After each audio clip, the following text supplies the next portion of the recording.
After 8 years, here we are, the U.S. men's national team in the World Cup in Qatar. Wales on the other side. Oh, Group B.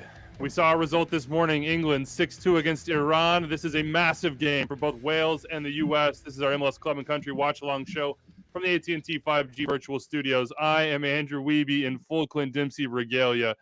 Pro tip for you out there, don't get your eyes dilated the day that you're going to sit in front of some bright lights, and the bright lights are on the U.S. We got Bruce Arena with us, Charlie Davies, myriad experience in the World Cup with USMNT on both sides of it here.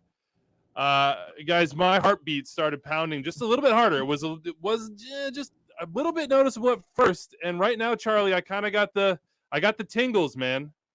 Like, you don't know what you're missing when you don't have it for 8 years, and here we are. 270 minutes over the course of about 9 days, 90 minutes today. This game is everything. It is everything. I woke up with the butterflies. I felt like I'm playing today. I'm so excited for this group to come out and really set the tone. This game, I think, is really going to dictate how well they do in this tournament, especially with England just absolutely hammering Iran this morning. The U.S. have to have a good performance today.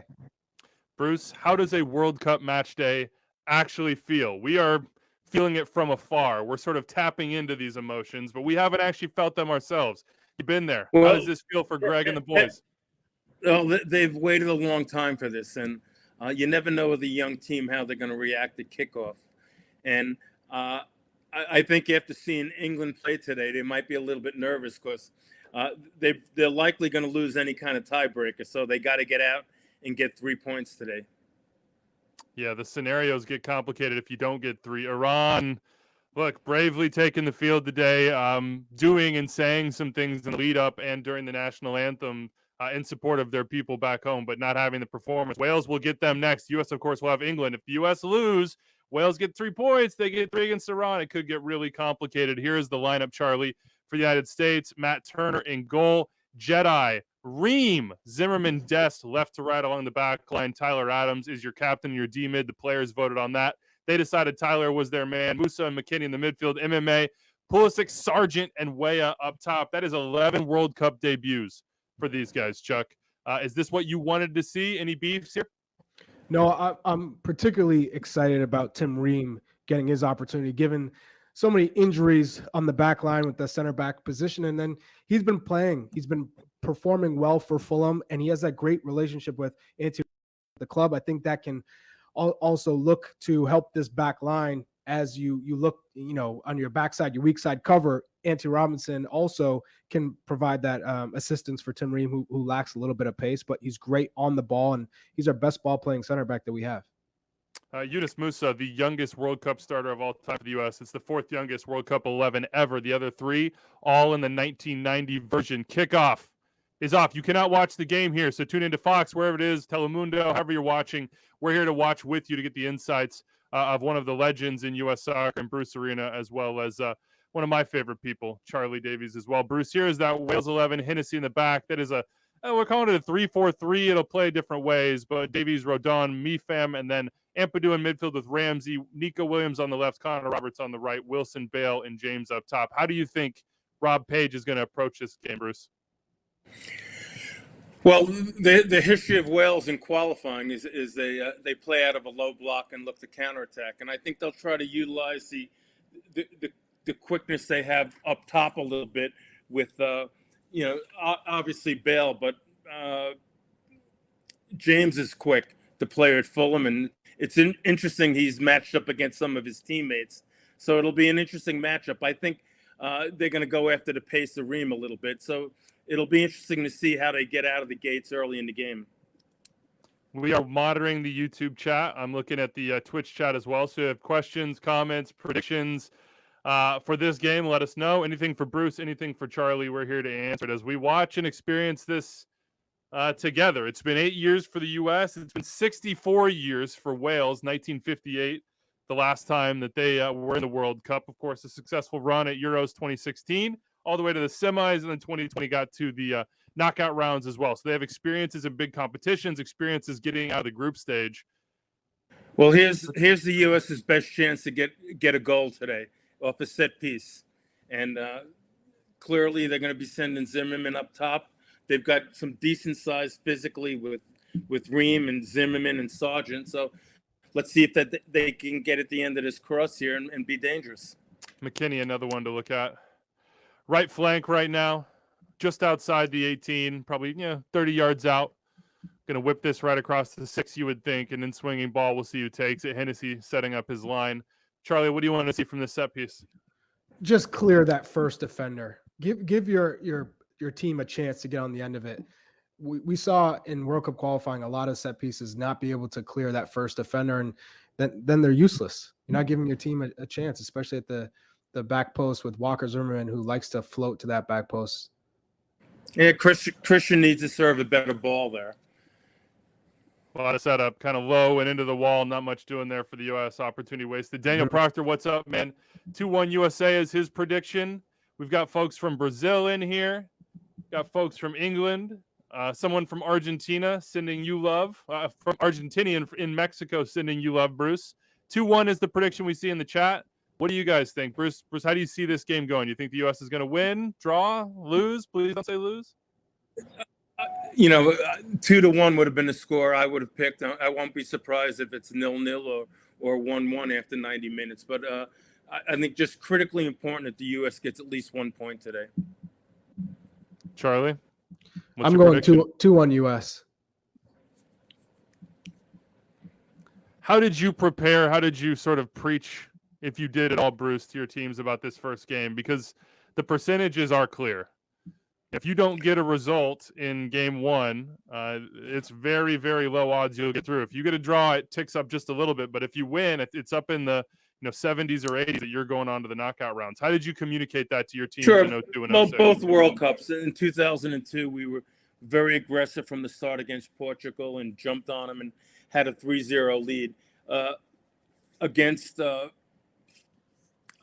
Czech Republic in 2006, we had a slow start and got caught early in the game on a set piece. So it's critically important these first 15 minutes. And I really preach our team to be as aggressive as we could be in the early going. Corner kick for the U.S. Another ball from Pulisic, cleared by Wales.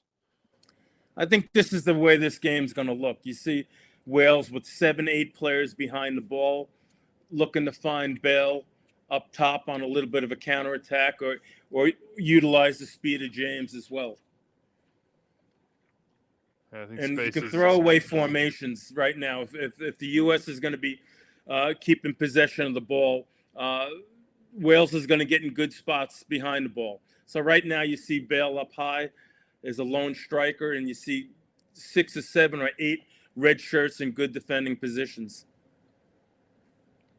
And that's the way this game's going to look for 90 minutes. And the onus is on the U.S. to try to break them down. That's why that set piece that they had early in the game was important to try to be dangerous. So any other set pieces further in the game, they've got to do a much better job with their service. Delighted to have Christina Uncle with us today as well, to have a refereeing expert to guide us through what we see, what may happen, and what the current trends are in the World Cup. Just 3 games in, of course. Ecuador with a big win. England, 6-2 winners. The Netherlands, a late goal. Got them a win against Senegal in Group A. This is Group B action. U.S. Wales, after 8 years, back in the saddle. Of course, it's been 64 for Wales. If you see Wales right now, it's 5 in the back, basically. Yeah, straight line right across there. Yep. Looks like James and Bale sort of in the first line of confrontation, and then 3 across in the central midfield, and the ball goes wide. You see those fullbacks pushing up, those wing backs immediately. Charlie, a question from Exotic Soul Killer. Man, this is Twitch for you, baby. What are things the U.S. have to do to be able to get the win today? You predicted 2-1, so what do you want to see them doing to get to that scoreline? Well, when they play with 5 Wales, those outside wing backs are going to be flying forward when they do win the ball in transition to try and counter, and then they're all working Bale. That's the area when you do win it back. Timothy Weah in behind, Christian Pulisic, stay a little bit higher. Those spots are where you got to expose Wales. And then it comes down to Josh Sargent. Hard runs at the near post. When he does get an opportunity, he has to finish. That's where the U.S. has struggled in World Cup qualifying with this group. There hasn't been a 9 that has taken his chances. Ricardo Pepi had a few moments here and there, but ultimately the 9 has not been as strong as this team needs it to be. What do you think of the Weston McKennie red, white, and blue stripe in the hair, Charlie? I'm feeling it now. You I love better it. you better perform when you got that color in your hair. That's all I'm I saying. like it. I like it. That's some good stuff right there. I got a bunch of people in the chat asking us, "Hey, show the game." Obviously, folks, we do not have the rights to this game. We're watching it with you right now, so welcome. Glad to have you. I know I'm a little bit jittery. Maybe that's all the coffee that I drank this morning in preparation. We'll see. We're 7 minutes in here. U.S. Wales from Qatar. Fourth game of this 2022 FIFA World Cup. What do you think of the lineup, Bruce? Did you like what you saw from Berhalter? Did it all make sense to you, or were there quibbles you might Well, have? I was surprised at the inclusion of Sargent. I guess Ream is in the game because of his passing. The U.S. team is not a good passing team. They play too much east-west. Very rarely do you see them play dangerous balls behind back lines or into the feet of their front runners. So you see a lot of this playing laterally, and all it does is allow Wales to get as many players as they need behind the ball. So they've got to be a little bit more threatening, a little bit more daring with their passing. Take some chances. Play some balls behind Wales and press them a little bit as well. But again, here we're seeing the good pass. Finding Pulisic there. They need to be a little bit more daring with their passing, not be so concerned with possession as much as they want to be dangerous and eliminate some defenders with their passing.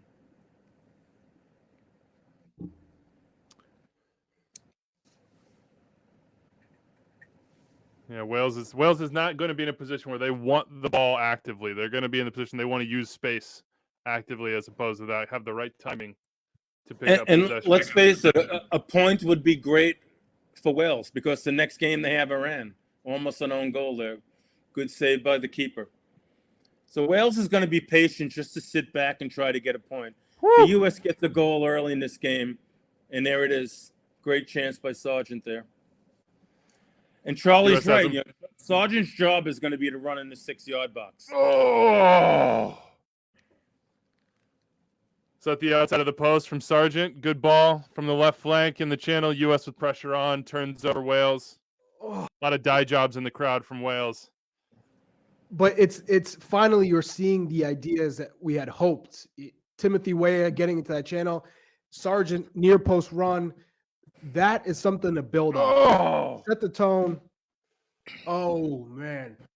It's Great ball. encouraging, Great ball though. from It's Jedi. encouraging. I remember being on the field and you start to have these moments early in the game. You feel that things are going to come for you. It puts you in the right mindset that they're vulnerable, one, and that these gaps, these spaces are open, especially on that near post for Josh Sargent. He's going to say, I'm going to keep making that run, as opposed to being late or not feeling in rhythm. That looked like he was in sync with the other players.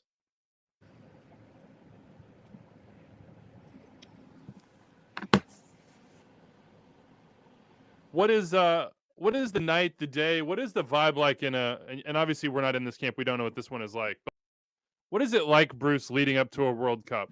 Is there anxiety? Is there excitement? Is there some mixture? How do you experience that personally? How do you manage that as a coach?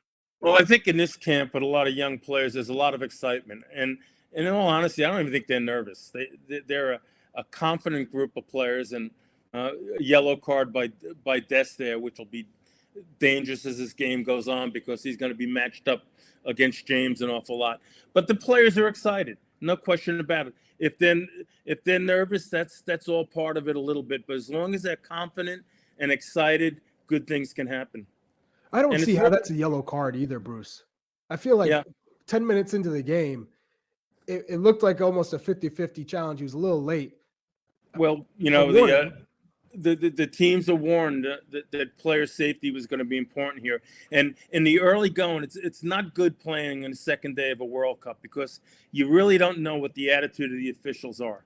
And it takes into the later games in the first round to really get a good feel. So already we've seen in the first 2 or 3 games in the World Cup, referees are not afraid to give a yellow card when there's any question about player safety.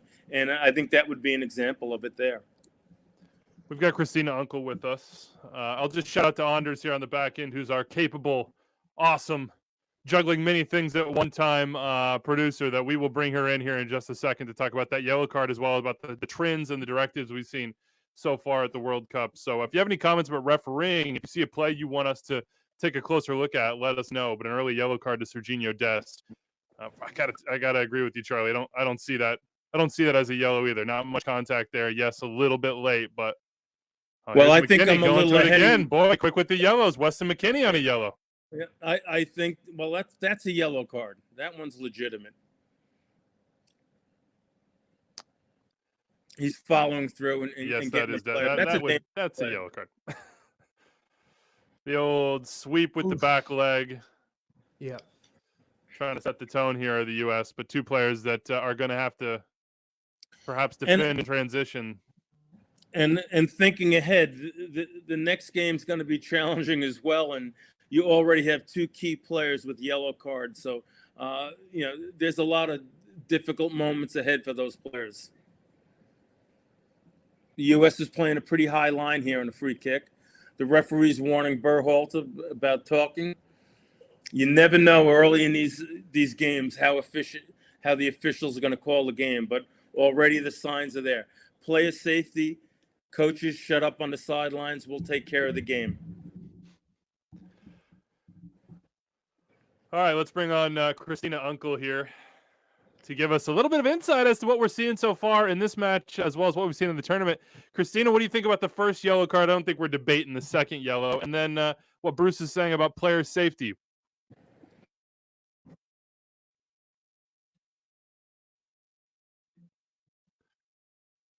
Tournament refereeing is different than league refereeing. It's different than it is. This is a World Cup. It happens every 4 years, as we all know. And when they have their press conference, Collina, Pierre Collina, everyone knows he is the Italian referee with the big eyes, that very, very clear in the press conference, saying player safety was going to be paramount. It was going to be the number one thing that we're going to be focused on. Expect more yellow cards. We only had 4 red cards in Russia. Here he says, don't be surprised if you see more of that. First yellow card, yes, typically this is something we would probably manage. But as you can see, the line was set high yesterday. And it's continuing here. You will see more of these yellow cards coming in that might surprise you, but understand that's a high line, as well as kind of what coach said there. Dissent, they're looking to stamp that out from both the players as well as the coaches. So you'll see more of that interaction. And then different from Russia, you can now give yellow and red cards to the technical and coaching staff. So that's something new as well that we didn't see 4 years ago. Christina, but say the yellow on Weston McKinney, I have no problem with that. Sweeping behind, that is endangering the opponent to an extent. But for Serginho Dest, it's almost a 50-50 challenge. It wasn't that egregious. For me, it should have been all right, that's your warning. I know it's early in the game. The nerves are going. Just that communication before the yellow. Yeah, no, and I agree with you on that one, because what we're looking here is, right, yes, there's speed going in, but it's more technical or tactical in nature, right, of what that play was. Mm-hmm. Sweeping down the left, takes him out. More than that, than it is reckless, like you're using those words that are appropriate. I understand being in those rooms and getting that direction from FIFA directly saying, if you do not start issuing cards, you probably will be your last World Cup game. There's a lot of pressure that's going on to the psychology of that referee. So, me personally, preferably, would I like that one to be managed? The answer is yes. But knowing how much heat they're in the room saying you need to do these, I can understand why the referee gave it. What have you seen so far in this tournament as far as trends? Christina, what are things that we should watch out for in U.S. and Canada games? I just remind people that we are doing these watch-alongs for every single U.S. and Canada game throughout the tournament. Yeah, I think kind of one of the biggest trends that is a little bit surprising to individuals, if you were watching the earlier game, right, where how much additional time is going to be given, an extra time for these games alone. Earlier we had 10 minutes and then we had 14 minutes of giving additional time. And the fun fact, even with those 24 additional minutes that were provided, which is another initiative that FIFA and Collina came out with and said, we are trying to give as much time back to the game than the ball being out. Even with those 24 minutes earlier today, only 59 minutes and 31 seconds of the ball actually being played actually occurred in that game. So you'll see a kind of an emphasis of that, more time than what you usually see is the typical 3 minutes, right? You'll see more time in this tournament being given back. And as you guys all saw in the first 3 minutes of the opening game, there's going to be this learning curve when it comes to semi-automated offside technology, not from the officials' perspective, respectfully, but more importantly, the communication of what is going on from the official side to the everyday viewer. And there's going to be a little bit of a learning curve there, but kind of that's what we're here for, to help break that down for you. All right, Christina, you're here to help us. If we have any other refereeing questions, we will pull you in immediately. Thank you so much. We'll let you monitor this game. We'll bring you back in, hopefully not soon. Hopefully it's clean, but TBD. Yep. All right, 2 yellow cards early for the U.S. We're 17 minutes in here from Qatar and for the U.S. and Wales in Group B, 0-0. I see you in the chat, Kanto. I see you trying to fool me, man. I'm a little bit behind him. He said Wales goal, and I was just waiting for it. I was hoping that wasn't the case. Thomas has got a 2-1 Wales win in this one. We got Tom Jones with us, Kathy Ortega, Hernan, and many, many more. Thank you for joining us. Let us know if you have any questions for Bruce or Charlie. Well, here's a perfect picture of how this game is going to continue to look. Wales has 8, 9, 10 players behind the ball. The onus is on the American team to try to break them down. And we play too slow. We play laterally. We're not threatening enough to get behind that back line. Who does that Well, responsibility open 'em fall up onto a you? little bit. Your central midfielders for the most part. And I think that ball we just sawed away was a good ball to put them under a little bit of pressure. Even if we don't connect, we can press them in that end of the field and still be dangerous. I think this game is tailor-made for Aronson and Reyna. So I would expect them to come in on the second half if this game remains even. Referee let a couple of plays go to kind of inconsistent with the way he called the first 10 minutes of the game. I thought Pulisic was fouled there. The referee let it go.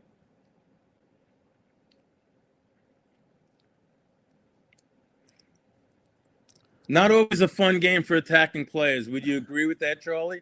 Yeah, spot on. Especially as a 9, you just sometimes you feel like you're isolated. Just you're making all these runs, you're checking and never touching the ball. It's more defensive work than actually getting on the ball. And I mean, if anyone should be pleased right now, it's Wales. Wales is playing exactly the way they plan this game. So Bruce, numbers behind the ball. Yep. I'm curious, when 19 minutes into the game, you're on the sidelines, you're watching. At what point do you start saying, okay, I have Aronson and Reyna, who goes in first? Is it one versus the other? And then who are you taking off? Is it the player that like a Josh Sargent who hasn't touched the ball that much? And do you move a player like a Timothy Weah up to the 9? Do you bring on a 9? Like how do you think through that situation?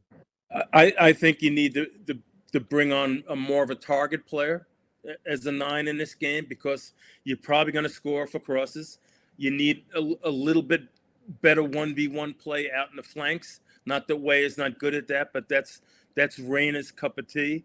And also Aronson's running out of the midfield. He's very threatening, getting behind back line. So I think those are 2 good options to bring on if they need a goal in the second half. Could see Aronson or Reyna as a sub for Weston as they think about that yellow card as well. Mm-hmm. But it's pretty early. It's pretty early. I agree with you guys. We have some questions about direct play over the top. Really, the best opportunities we've seen have been those balls in behind for Weah to run onto and then sort of recycle back for McKinney or to get an early cross in. When we say direct play, Charlie, as the 9 or as one of those, one of those wingers, what sort of balls are you looking for? What kind of runs are you making in a game like this? Well, the center forward has to initiate the pass, and so it's about taking that run from off the center back shoulder. In this case, there's 3 center backs, so you're coming off one center back shoulder, typically the middle one, cutting inside, and then making that looping run into the channel. That's going to either open up because that right center back is going to follow you, or he doesn't when that ball comes in behind. But either way, you start to make them think, I gotta be playing on my heels, on my back foot. I gotta be expecting this ball in the channel. Next thing you know, it sets up that ball underneath for Christian Pulisic or Timothy Weah or Yunus Musa, and you're going to have that much more space after you receive it because of that run. I'm not seeing Josh Sargent make those runs. He is literally just posted in the middle. The other option is just having your number 9 checking back to the ball, receiving it, laying it off, and let Pulisic and Weah look to run behind the back line with some interior runs, some little diagonal runs. Christian's outstanding at that.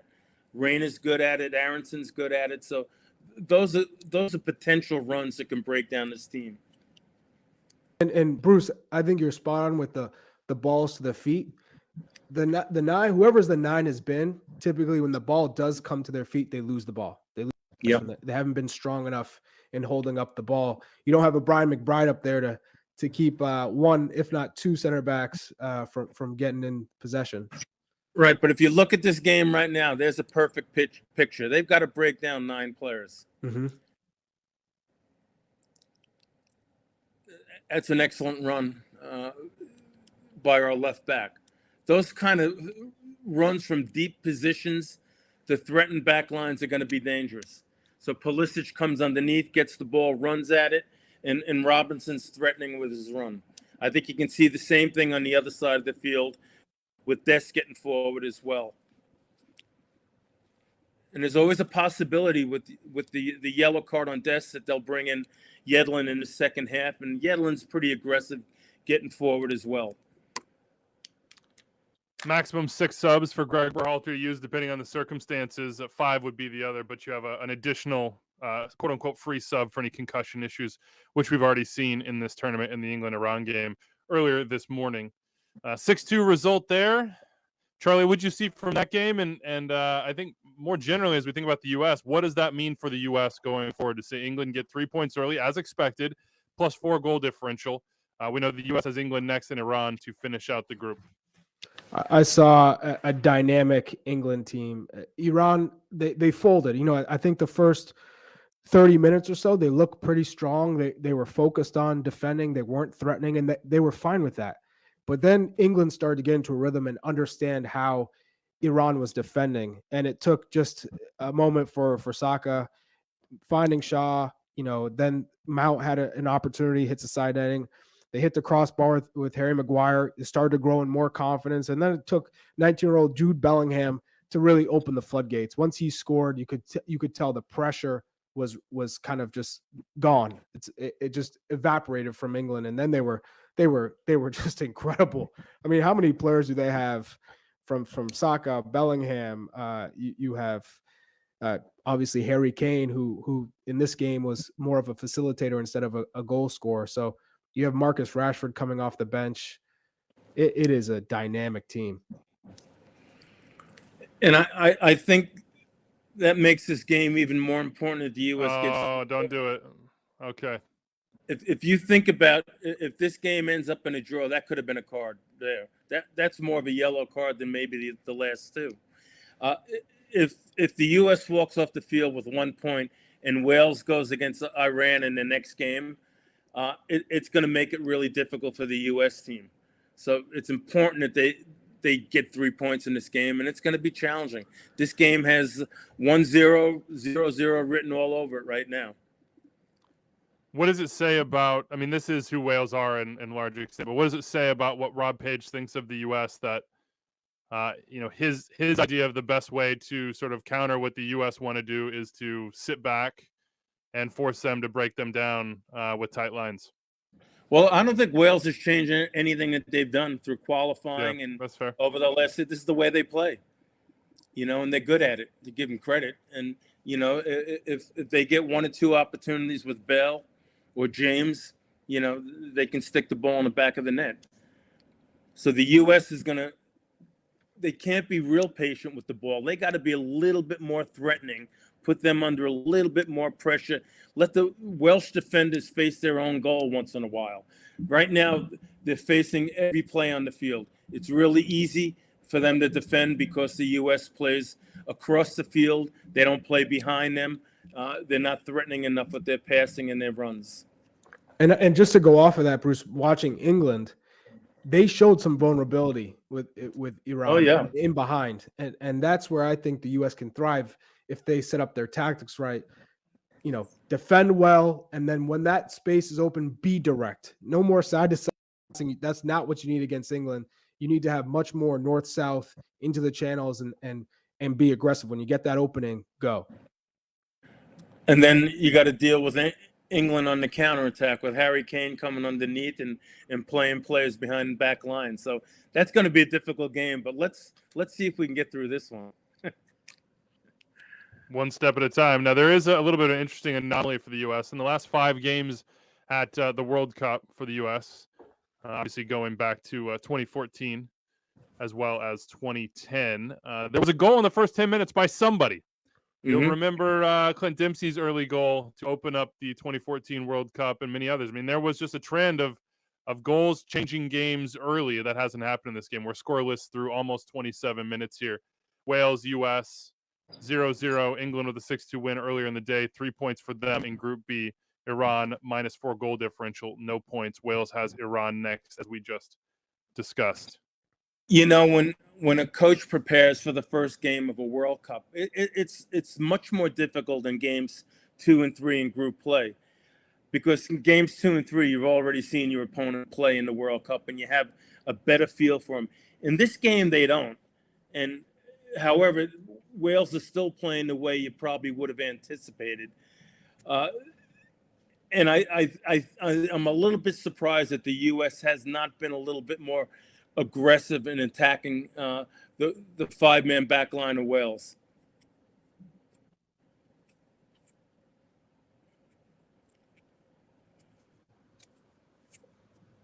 And if you break down, you know, when I looked at Portugal in 2002, I saw a team that we could beat, and we could beat them. We could get at them on counterattacks and set pieces. When we played the Czech Republic in 2006, we actually, in our scouting, we thought their starting 11, man for man, was better than our starting 11. And that was a little bit scary. In this game, the U.S. is the better team when you match up man to man. And I think they can be much more aggressive and much more confident in the way they attack this team. Haven't seen a ton from Yunus Musa yet, and he seems dest with the drive from distance. It is rising over the top. Charlie, I know Yunus Musa is one that you love. He is the youngest starter ever for the U.S. at a World Cup. He's one of those guys. I mean, we got people in the chat saying, hey, we need to find somebody to play in between the lines to get turned to run at this Wales back line and force them to commit to open these channels for Pulisic and Weah, and obviously Jedi Robinson getting forward. What do you want to see from Yunus Musa in this match, the way it's playing out so far? Well, exactly what we just saw to set up Dest for that space where he took the shot. He just was able to dribble out of the midfield and switch the point of attack, find Dest who was running and opted for the shot. But that's the position I want to get him, because he's committing players and making them move out of position, which then opens up more space. You saw Dest had a lot of room, and that's why he ended up taking the shot. But that's where we can play the 1-2s, playing to feet for that striker, the number 9, or for Christian Pulisic on the weak side. And I think you see Musa and Pulisic in more dangerous spots now. They're playing inside a little bit more. They're allowing the outside backs to run off their outside shoulders, and that's going to be probably the winning formula to try to create a winning goal. We haven't talked about Matt Turner at all.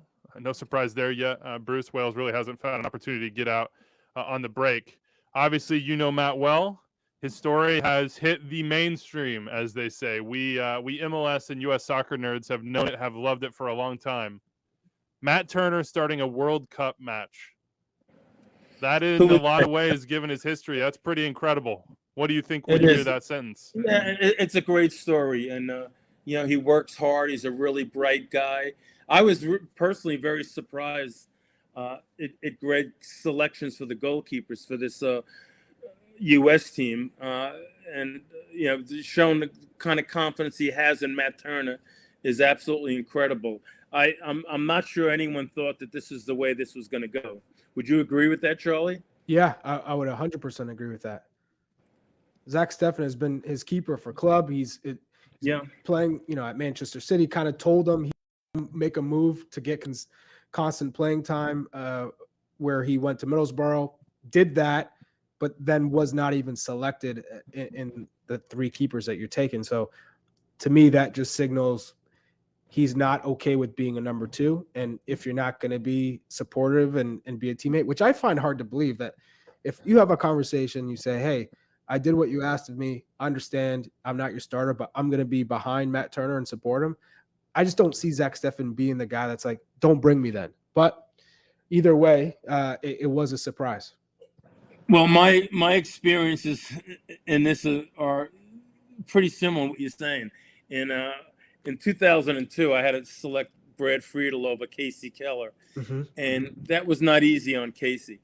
and it's challenging. And this time around, perhaps the message went to Stephen early that we were going to go with Matt Turner, and perhaps he wasn't pleased with it. I don't know if that's the case. I'm just guessing, but I think the two keepers he has backing up Matt are outstanding guys. So if there's an issue with Matt, I have a lot of confidence in Horvath or Johnson. They can do an outstanding job as well. How would you compare Turner to the guys that you've managed in the past, Bruce? And it's it's an exclusive club, U.S. goalkeepers and World Cups. I mean, these are the dudes. Like, they're big names both within our soccer culture, but also have occupied big spots around the world as well. Well, let's be fair. Matt's got a long way to go before he can be compared with Friedel and Keller and Howard. They've not only been outstanding keepers for the U.S. team, but they've been key players on their club teams. Matt has a way to go still. He's in a challenging club, obviously, at Arsenal. He hasn't gotten on the field yet for an EPL game, and hopefully that'll be the case down the road. But, he's got a good future. He's still young for a goalkeeper. I believe he's 30 years old right now, 29, 30. So he's got some time ahead of him, and it'll be interesting to see. But, Friedel and Keller and Howard were among the top goalkeepers in the world, let alone top goalkeepers for the U.S. Pulisic fouled. He wanted a yellow card. He's pointing, saying, "Hey, buddy, what was happening earlier in this match?" Didn't get it. Now we're into a corner kick for the U.S. I believe this is our best chance right here. Third. Here comes Ream. Here comes Zimmerman. McKennie, obviously a big target as well. Pulisic over the ball 34 minutes in. Wales has not created much of anything so far through a half an hour. U.S. needs better service. Looks like McKennie going near post. Floated ball from Pulisic, headed out. Good touch from Jedi. I think as we go into the second half, I think Greg has to make this point. We've got to be more dangerous on set pieces. We've got to be better with our flank play. We've got to get our outside backs in the attack. We've got to get good service, and we got to get players in the penalty area. We haven't seen much of that in the first half to date, and I think with some changes at halftime or around 60 minutes, we can change this game.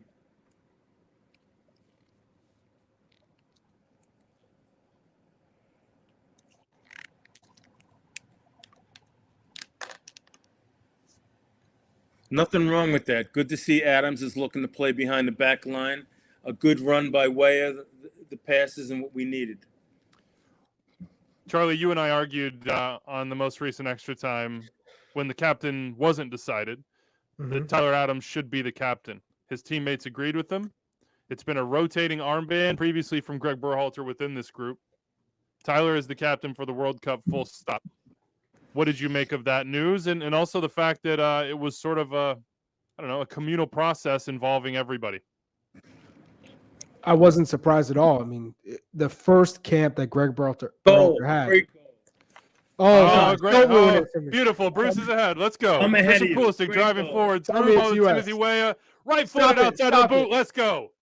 We needed that. And there's the run. Pulisic running with the ball, breaking down the back line, Weah making a timely run. Guys are getting me hyped. I don't know what I'm about to see. This is going to be real difficult for Wales to get back in this game. This game could be 2 or 3-0. Okay. 35 minutes in, Timothy Weah. 11 World Cup debutants for the U.S. Timothy Weah is the man to get the goal. His father, George, did not play in a World Cup, but here is his son. Let's go! Flashing run through. Christian Pulisic in behind. What a wonderful finish, Charlie. Tell me about this finish. Just, well, outside of the right boot, flicks it over the left heel of Wayne Hennessy. Really well done. This is unable to recover as Wales. Well, from a coaching perspective, bad defending. The number 3 there, I believe that's is it Williams for them? He can't, if he can't run with Weah, he's got to play him off sides. So he not only didn't run with Weah, but he kept him in an onside position. And a great ball by Pulisic and a great finish by Weah. Oh, what a fantastic finish. Charlie, tell me about that from just your point of view as a striker. That moment as you come in that run, you see the lane that Pulisic's going to play into. What is Timothy Weah doing in that moment? As soon as he received it, he took a peek at the keeper, knew exactly where he was going to go. And as it gets closer, as the keeper starts to come and that defender's collapsing down on him, it's easy to use the right side of your boot because the keeper cannot expect it. He can't read that shot. As you swing and you're using the outside of your boot, he's anticipating, especially if you have a keeper who may try and guess, he's going to be going down to his right-hand side and leaves that window open for him. And it just goes to show how far he's developed as an attacking player, because the younger Timothy Weah that we've seen, he'd rush it. It'd hit the keeper, it'd go over. This time you could see he was composed. He thought about it and he executed brilliantly. Beautiful ball from Christian Pulisic as well. Wales down and immediately have probably their best moment of the match, the big diagonal ball to that left flank. The cross just a little bit too far, but with runners in the box. We'll see how Wales respond to going down 1-0.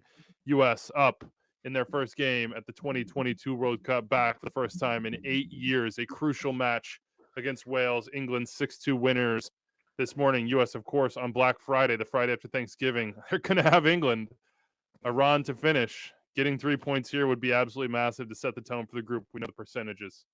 Bruce, but finally, the 9 held the ball up. Now, it wasn't the most glamorous play, but he did his job. He prevented the center back from getting to the ball. Christian ran off him. And next thing you know, they scored. Great stuff. And it'll be interesting to see how Wales reacts in the second half here, because I still think they're going to say, if we get off the field and we lose 1-0, it's not the worst, because the U.S. plays England next and we have Iran. And they can position themselves to go into the third game to still get out of group play. So I think Wales will try to keep it tight in the second half. If they can get a goal, fine. If not, they can walk off the field, because goals scored and goal differential are the tiebreakers. So they wouldn't be in the worst position. I don't see Wales getting the goal. You can see Gareth Bale. He's just not moving. It's the same as MLS Cup. It just feels like he doesn't. He's saving it. He doesn't have it. He played very little. Wales just got a yellow card, by the way. This is it's Bale. And Weston McKennie's holding his groin. That's not good.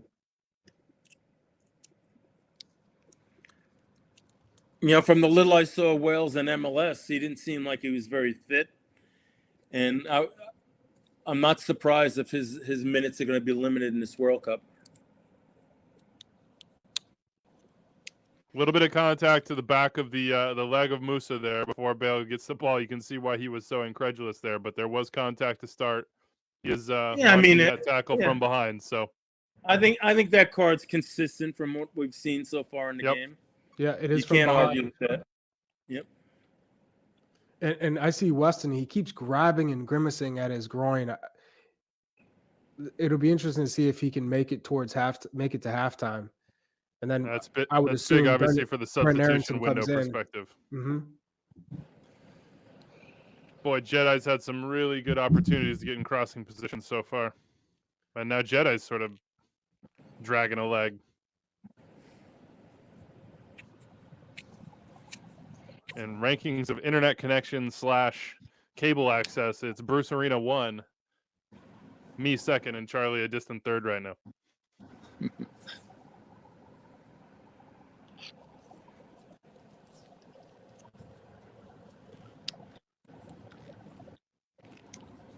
We've got live group standings on the left side of the screen for you watching. Of course, England top on goal differential, but by virtue of this goal, of course, it's not a result. Don't lock it in stone yet. This could change. U.S. 3 points by virtue of this 1-0 lead so far. 58% possession for the U.S. Wales starting to get on the ball just a little bit more. They had not been particularly interested in the first 35 minutes of the game or so. Big play by Tim Ream to keep it from going out for a corner kick. I have 67% possession for the U.S. Currently. I'm just going off whatever Fox just flashed on the screen. What did you think of Ream being called back in after such a lengthy absence, Bruce? I think it's been more than a year. I want to say September 2nd, 2021 against El Salvador was the last time we saw him for the U.S.? I was surprised, but I think there was a concern on Greg's part that he has a back line with very little experience at the international level. Not that Tim has a whole lot, but Tim's playing regularly in the EPL for Fulham, and I think that might have been a deciding factor. I think we'll see a little bit more in the next game as to whether that strategy makes good sense or not. But I was surprised by it. I thought Aaron Long would probably get the call, but I don't necessarily disagree with the way Greg has gone. Tim Ream has been phenomenal this first half so far. Just his positioning, just in that ball to Gareth Bale, taking the right angles. It's a perfect game for him. He's not threatened. He doesn't have to do a whole lot of defending. No balls are being played behind him. And he's got time on the ball as well, which is his strength. He's a good passer of the ball, playing out of the back. And it's something that the U.S. wants, and hopefully they can be a little bit quicker. I think in the next game against England, this game's going to look a heck of a lot different.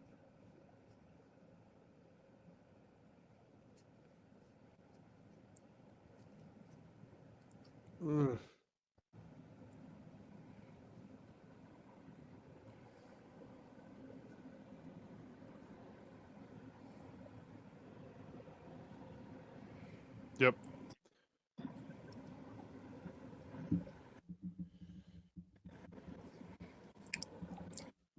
Wales finally getting into the final third. Looks like a corner kick coming. Yeah, this is about Wales. their best chance to get a goal, is on a set piece. I don't see them creating too much out of run of play.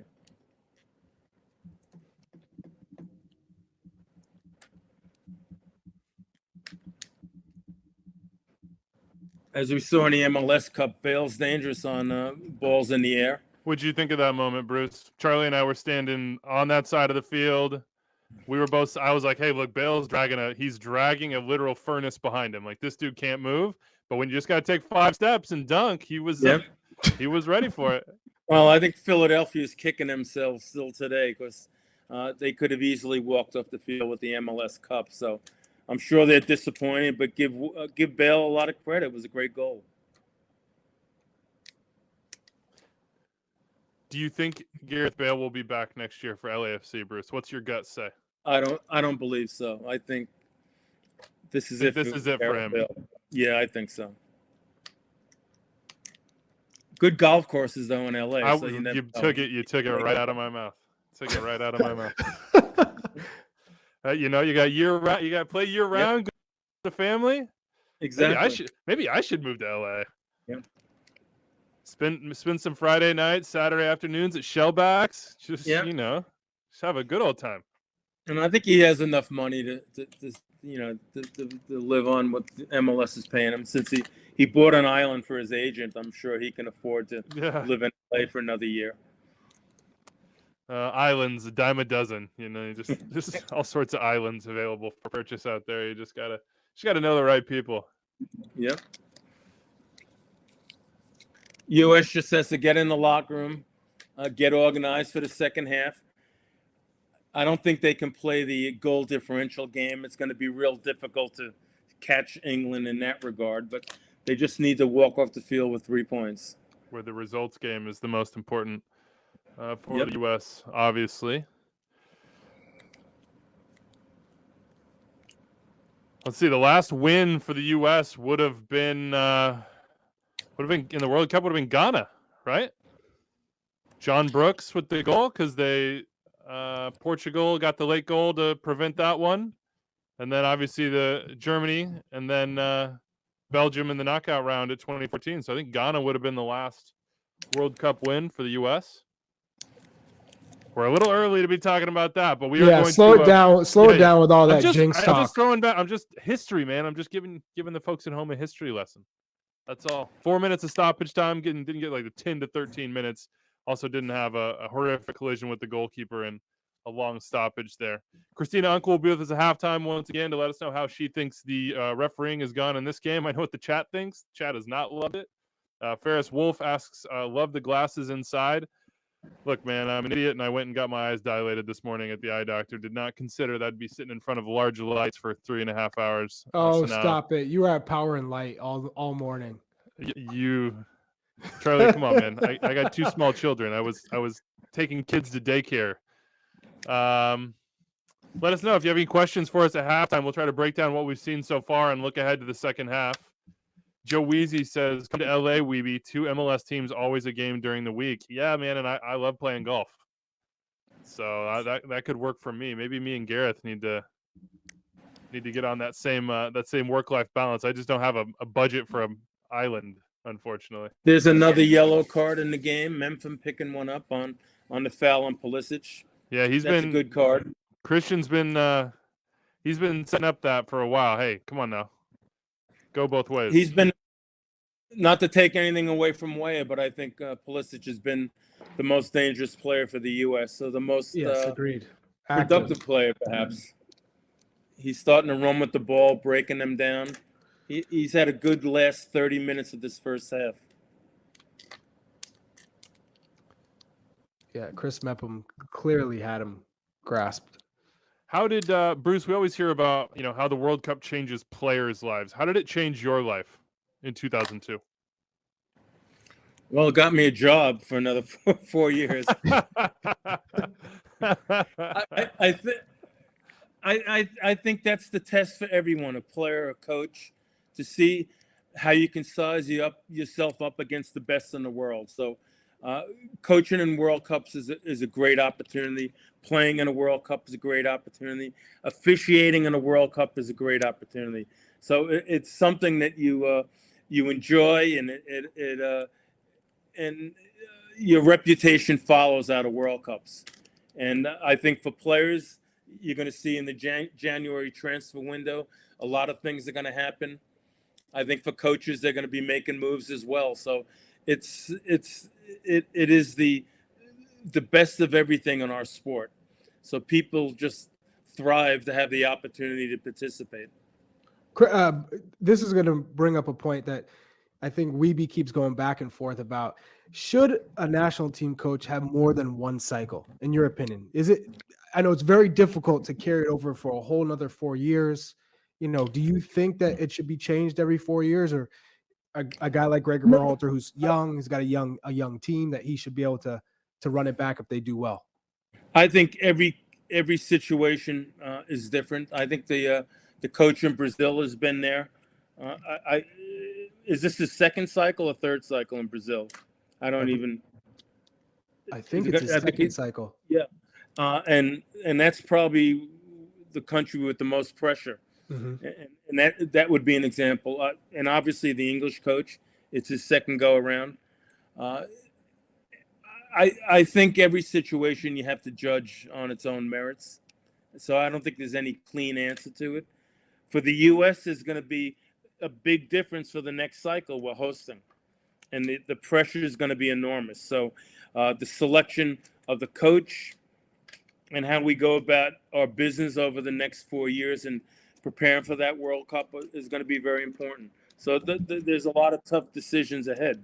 Obviously, how the U.S. fares in this World Cup is going to be important. Different sort of cycle as well without World Cup qualifying for the U.S. Going into hosting in 2026. So the preparation's a little different. We're at halftime for this Wales U.S. match. England, of course, 6-2 winners early on. Christina Uncle will join us in a second. Let us know if you have any questions in the chat. I'm monitoring you guys here. It is unconfirmed / false that I was getting banged up at a piano bar last night. That was one of the theories speculated. I can assure you with the 5-year-old and 2-year-old, I was not doing that. That's a former life that I led. What's the highlight of the first half for you, Charlie? The goal. Yeah, take me through the Tim Weah goal, man. That wasn't a hard answer, was it? Yeah, no. One of the easiest. Look, I'm teeing you up, Charlie. I'm making it easy for you. Oh, well, there's a lot of parts in the build up to that goal, from the flicks to, obviously Josh Sargent being the 9 to have it using his body to prevent the center back from getting to it, and then Christian Pulisic running off it. Now the pass from Christian Pulisic is great against the grain as Tim Weah makes that run from the right side in behind centrally, and then use the outside of his boot to hit it to the far corner. just a work of beauty. That is how you start off the World Cup and you end the first half. Wales wasn't that threatening. So for me, this is a good step in the right direction. What do you say at halftime, Bruce? Greg Berhalter walks into the locker room. The guys are there getting a drink, switching out kits, socks, whatever they're doing. What do you say? Well, I think they got to be smart in the first 15 minutes of the second half. Wales is going to come out and try to sneak a goal if it's possible. And the U.S. has to be smart. They don't need any more cards. They got to be smart about where they foul. They can't place Wales in a good position on set pieces because, in all honesty, I think the only way Wales is going to get a goal is off the set piece. So they got to be smart about where they foul, how they foul. They don't need any more yellow cards, nor do they need to give up some dangerous set pieces. And obviously, a second goal will absolutely kill this game. 36% passing percentage in the final third for Wales in that half. Very rarely were they ever to get in that position. Christian Pulisic, the pass here, Charlie. What do you see on that? What a beautiful little through ball for Tim Weah. Both those guys in the open field. Looks a little bit like Charlie Davies and Landon Donovan from years past in some ways. The weight of the pass, it's got to be exactly on the money just because you have Wayne Hennessy, who's obviously not the quickest goalkeeper off his line. He's 35 years old. And Wales defender coming in at the same time.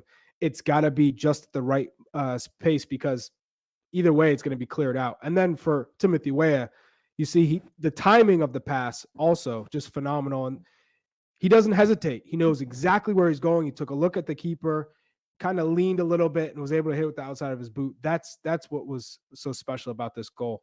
You see Williams, he's late. He's just going to the ground. As soon as he made contact with it, he knew it was hitting the back of the net. Beautiful goal from Tim Weah. His father, a legend in the game, George Weah, never played in a World Cup for Liberia. He just watched his son score the opening goal for the U.S. against Wales in Group B, as Group B stands right now. Of course, look, that result is not locked in, folks. So U.S. with 3 points. Don't put it in the bank just yet. But these are live standings. Tied with England, but behind England on goal differential. 2 yellow cards in that first half for the U.S., Serginho Dest and Weston McKennie. Looked like McKennie lost a little bit of steam the last 10 or 15 minutes. Do you think there's going to be a change at half, Bruce, especially given the yellow card situation, or do you kind of stay pat here? I don't think he'll make a change since we got the goal, but I do think once you get into the 60-minute mark, I think he'll bring in a couple of attacking players to try to get the second goal. Second goal will be crucial. 45 minutes coming up. We're at halftime here. Christina Uncle is joining us now, our referee expert. We saw 2 yellow cards in the first half. Nothing else really of note, Christina. What did you feel about this refereeing performance so far? What's the vibe on your side? I know what the chat thinks. They're not happy about it. But look, publicly, folks are very rarely happy about refereeing. That's just the way of the world. That's just the way the world works, yes. We have the Qatari officials on this game, the trio on the field, Al-Hassim. And Al-Hassim, interesting fact, actually, he exchange referees that came over from the CONCACAF Gold Cup last year, part of the AFC and part of that exchange. What people, I think, don't really can and fully appreciate, and even if you referee at the highest levels, like you can't really fully appreciate the level of magnitude of a World Cup game, right? You're getting these directions, the pressure. Qatari official, this is your host country, right? There's more expectations than one can even imagine on that official, not just to perform well on top of it, but to represent your country and to make sure that you have Team USA, right? There are some teams in this world, right? When you officiate them, there's an extra layer that is added on to that magnitude for it. So for me personally, in these first 45 minutes, I think there was a couple of decisions where I'm sitting here saying, okay, I understand that he went early on, right? When we talk about, Dest and then McKennie getting those yellow cards out early. There's this emphasis by Colina and co that, more yellow cards need to be issued. But then there was a couple of fouls after that where it wasn't issued. And that's where people get frustrated on that kind of a consistency level, right? 2 for USA. We got 2 for Wales, going, Bale's yellow card, arguably not a yellow card, right? And so that's what gets people really kind of confused, saying, where's the bar and where's the standard? I think even with this emphasis of the protection of the players, I wholeheartedly agree. There's still a little bit of management skills that he needs to start implementing. And that's a very, a tall order to kind of ask someone. I know this is the World Cup. I know these officials have been working with FIFA for over 8 years. He specifically has been, right? Because Qatar has obviously had, being the host country, they more often than not, they try to bring a host referee for this side of it. But, for me, just it's a lot of player management, and some of it is a little bit too big, right? Like the get out of here and kind of all of that stuff. To get respect from the players, you also kind of have to give respect, right? And it's a mutual conversation. So I think when it comes to player management, that can be cleaned up quite a bit. Because right now I think the players aren't necessarily too sure what is going to be issued as a yellow card versus not. Although effortlessly the Chris Meffin one, it's it's what we call a cynical foul. That's an easy yellow. But 2-2, it'll be interesting to see what they go into the room and see if they recalibrate similar to the players. The referees go in and have those conversations of, did we set the bar too low? And that might be the conversation going into that. A little too low. A little too low. A little too low. Great. Yes, I agree on that one. Yeah, you're Hey, watching- I can ask for a little bit of help here. Maybe you guys can help me. I'm supposed to give player ratings at the end of the game. What do I do with Matt Turner and Walker Zimmerman or Tyler Adams? They could Well, Matt Turner right now, Wales is giving him an incomplete, right? Like that. Thanks to Wales, Matt Turner gets a very welcome incomplete. I would say if he doesn't have to do anything, that's fine. Like I'm here for that. That's a 10 out of 10. And look at Zimmerman; he's probably ran about 30 yards this entire game. Yeah, well, I would argue on the goal, he was the one who kind of was able to fill in behind Tim Ream, provide that support, which then, with his, I think playing out of the back from that spot, created the goal. So he was part of the build-up. You can add that into the the score. I'll give him a 9. So yeah, start ticking it up. Christina, we'll be back with you as soon as we get some referee calls to discuss. All the better if we don't, but we'll get your expertise here as the game goes on. We're at halftime here of U.S. Wales, 1-0 U.S. right now. Big score line. We have 45 minutes left to play here in the opener of Group B for both these teams. Bruce is running through his player ranking, so let's dive into it. Tim Ream right now, he was a big surprise as a starter, also surprised as an inclusion. He's been very good, Charlie. What would you rate him right now? I'd give him a 9 in the first half. Obviously, those numbers can drop in the second half. All it takes is one moment. But as of right now, he has not put a foot wrong in this first half. I have him at a 7 or an 8. He did a good job. Not tested a whole lot, but I think his communication in the back's been important. His ability to play a little bit in possession has been good. So he's done a good, solid job. I think Robinson, over the last 25 minutes of that half, was good getting into the attack. He made some dangerous runs down the left channel. I think the best player was still Pulisic in the game. Mm-hmm. I think he's been really dangerous over the last 20, 25 minutes of that half. Any other standouts for you, Charlie? Anybody you're thinking about as you sort of reflect back on what was a possession-heavy half for the U.S.? Not a couple good chances. You saw Sargent early take a header off the post. Obviously, the Weah goal, some set pieces that were a tad lacking, I'd say, service-wise from the U.S. But any other players stand out for you so far? No standouts. I'd say Weston McKennie was pretty quiet in this first half. I wouldn't be surprised if he subbed actually at half. He was grabbing onto his groin a few times. Yunus Musa, I think it took him a little while to get into the game, and then he started to finally get confidence, get onto the ball and drive at opponents on the dribble. Other than that, Tyler Adams doing what Tyler Adams does. You really just have to focus on controlling his emotion, because sometimes he puts himself too much into his tackles. He overcommits, and that's where he can get himself in trouble. But ultimately, probably as solid as you can get in that first half of a World Cup against Wales.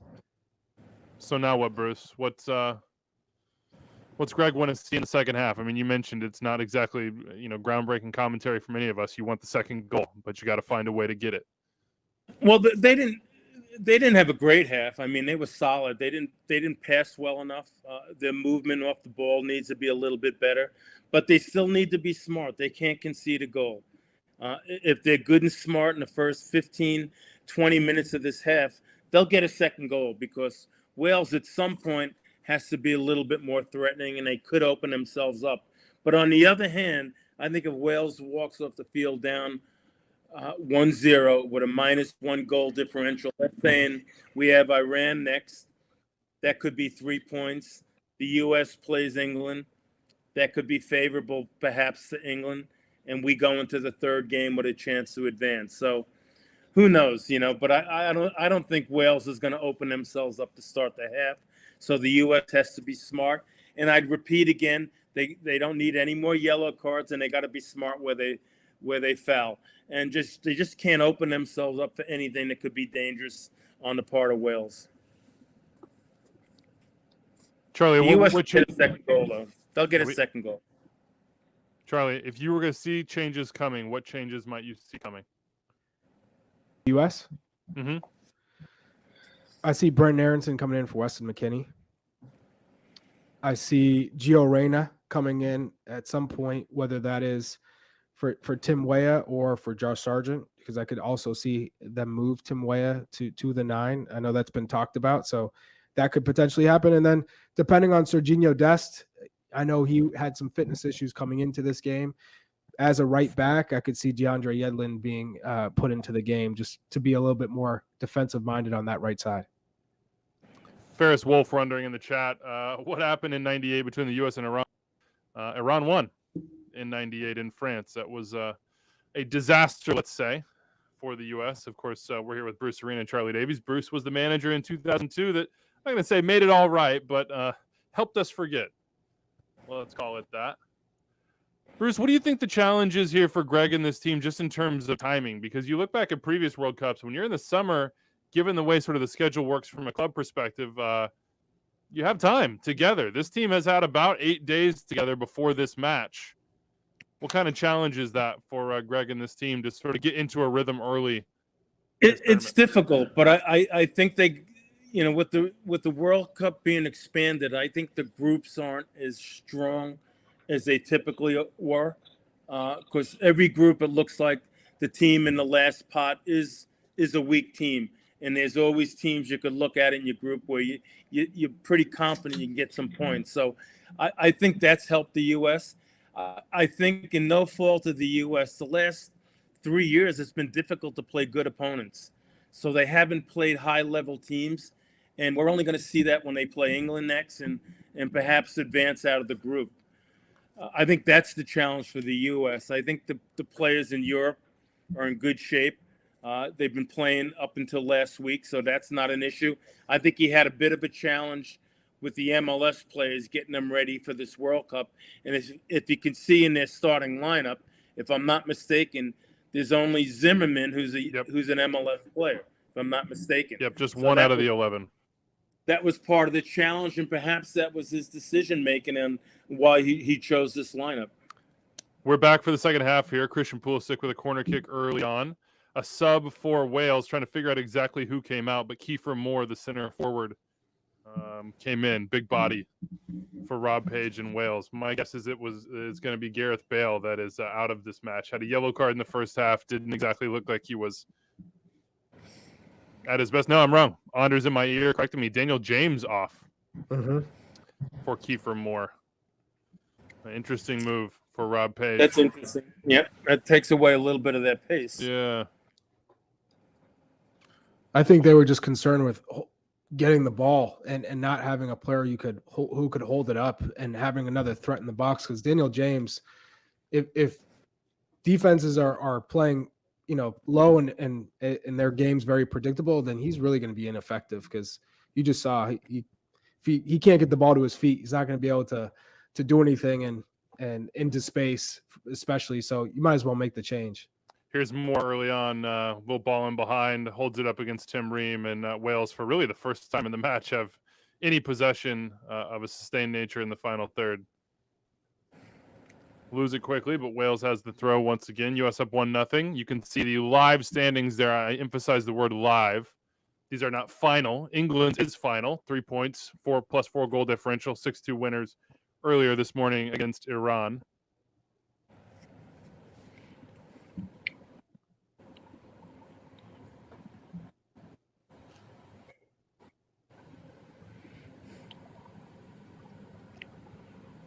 Late kickoff here in Qatar. This is the late game, the final game of the day. You just heard, if you're watching on Fox, John Strong say it's a little after 11 p.m. in Oof. Qatar. Charlie, I know you're an avowed game time matters guy. Don't give me that early game. What about the Exactly. late game? What about the darn near midnight game? I'll be good for that.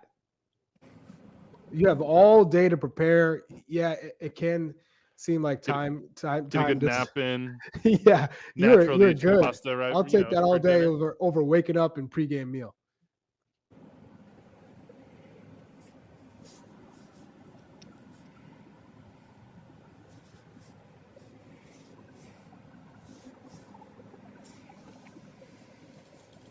Bruce, there's a bunch of people in the chat that wants to know, maybe this is something what your favorite restaurant in Tacoma is. Have you spent a lot of time in Tacoma, Washington? Yeah, have you spent a lot of time in Tacoma in your life, or? Well, I played in Tacoma, Washington. Oh yeah, that way, yeah. But our favorite meal would be getting an Alaska salmon and putting it on the grill at home. We weren't out too much in Tacoma then. That would have been 1976, if I'm not mistaken, when I played there. And Tacoma wasn't built up like it is today, but we enjoyed the Pacific Northwest. It's just a beautiful place to live. My only probably concern living there was the rain. I think it rained every day that I was in Tacoma. Gotta get that salmon on the barbecue in the backyard. Yep. Sounds like a nice life. Great Corner kick people for there. Wales. Oh, a little bit of a fluff from Matt Turner. Foul they call. That's his first moment. It's like Harry Wilson in there. In swinging ball. 5 Wales players, attackers. Gets bumped a little bit, but Yeah, I'm not sure that's a foul, but fair enough.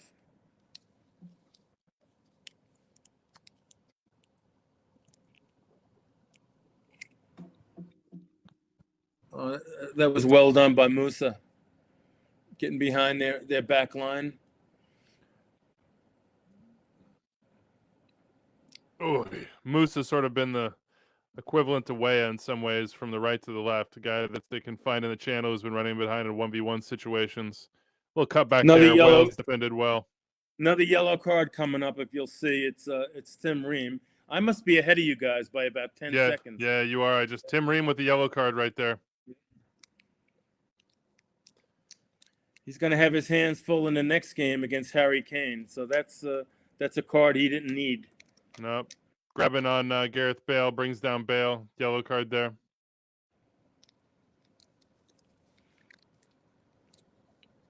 Promising attack ended there.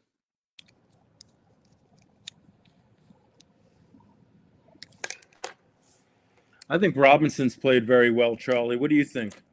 Yeah, I think he's just been consistent. I think he's defending well. He's joined the attack a little bit. He's had a good half. Yes. Good 50 minutes so far. He might be not the most, but one of the most irreplaceable players on the team, because there just is not another outside of Flop and Dest over there. Right. Natural left back with those same sort of vertical tendencies. Exactly. That's a position that's always been hard to fill with the U.S. team. Very few left backs over the years. A little more balanced here. Wales with some possession, some entries into the final third. We didn't see much of that.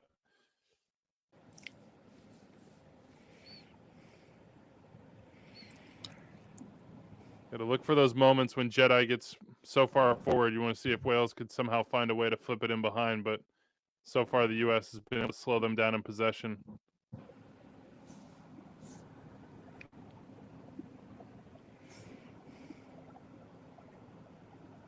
I think you're exactly right, Charlie, on the Moore substitution. They just needed somebody to help them keep the ball. Yeah, Daniel James is not that player. What does it say to you guys that this is the 4th youngest World Cup 11 of all time? Now, obviously, Tim Ream he's skewing our data here. Old man Ream bringing up our average. But the other 3 World Cup 11s that were younger for the U.S. were all at that 90 World Cup. And anybody who knows much about that team is it was sort of a bunch of young dudes that maybe were a cycle early. What does that say about sort of the state of the national team and where we're headed, Bruce? Well, it's certainly a positive, but no one really cares how old you are in the World Cup when you step on the field. Mhm. I don't think that's built up a little bit too much. You're going to see that maybe the French teams got some age to it, and they're pretty damn good. So I'm not sure that's that critical, but we do have a lot of good young players, and that's a real positive. And I think our time is 2026. I've said this for the last 8 years, that'll be the prime time for the U.S. to really be challenging at a World Cup. And many of these players are going to play a role.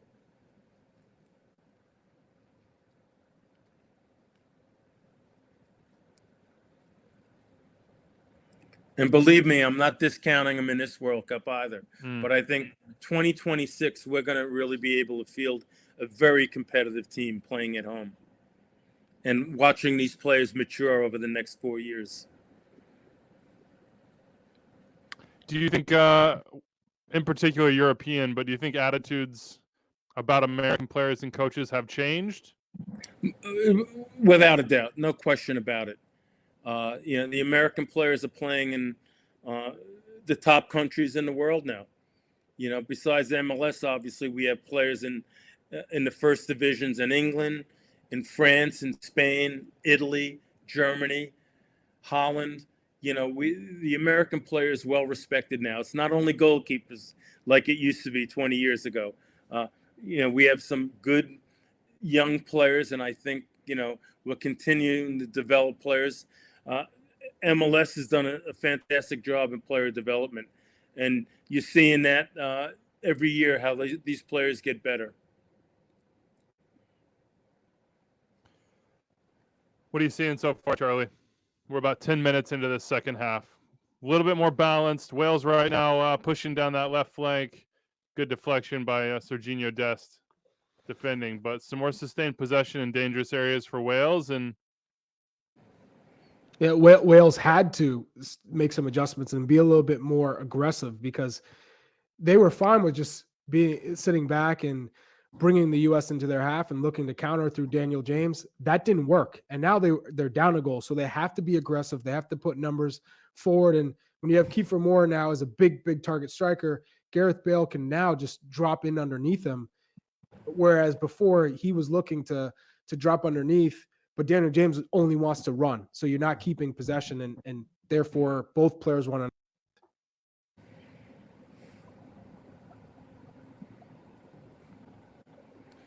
yeah, the chat is wondering about Weston McKennie. I see him he had a little burst there. I've been just kind of watching him this half to see how he responds to those moments where he needs to. Well, I'm sure they decelerate. checked with him at halftime. If there was an issue, they would have taken him out at halftime. So I think he's fine. He's a tough kid. The last thing they need is him to not be ready to play against England. So my guess is he's fine. That looked like a pretty clear corner kick to me, Charlie. I don't know if you're there yet. Serginho Dest clearing it out. Wales is absolutely losing it over the fact that this is not a corner. They need every single one of the set pieces they can get. Currently throwing it in deep in the U.S. Territory. Yeah. Cross in. Great header from Weston McKennie to take it up the head of Moore. For me, that was a clear corner kick. Yeah, I don't know how that. Christine is not going to agree with that, right? I think she might.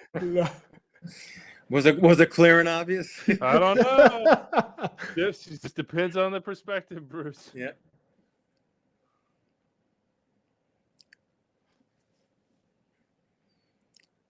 Well done by Tim Ream. I might be a little bit ahead of you guys. This Moore has helped Wales a little bit. He's been a bit of a presence. He allows them to play forward, and hopefully he can hold it up a little bit and maybe create a chance. Long throw in by Wales. Feels like he's doing the running and sort of the challenging that Gareth just doesn't seem to have the tank for. It'd be nice if Gareth could get close to him and maybe combine with him a little bit.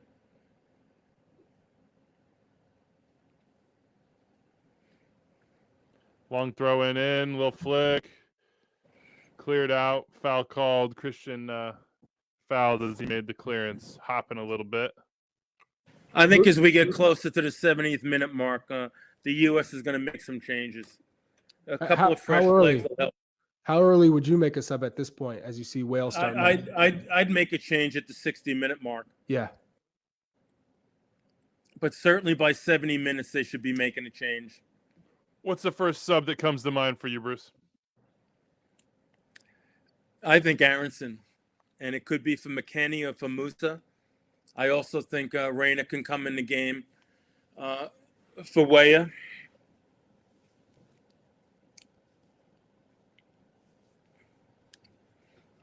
Oof. Sargent's been pretty silent. Oof. I would agree with that.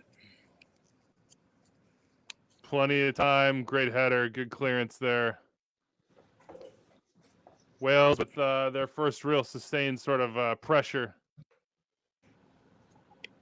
I think when you catch up to me, there's just another cross by Wales. That's basically all they can do. So if they can get into the final third and throw in a couple of crosses, and it won't be pretty, maybe get at the end of a knockdown, but they've got to get more service in front of the goal if they're going to create any kind of goal scoring opportunities. Here, the U.S. needs to be smart with Matt Turner on these goal kicks here. Wales is pressed up, so we can't turn balls over on our defensive third. So it's good, smart play for Matt Turner to play the ball forward. That slip on the goal kick, but that was a lesson learned. Would think in some of these recent matches where they tried to play out with no real benefit. Yep.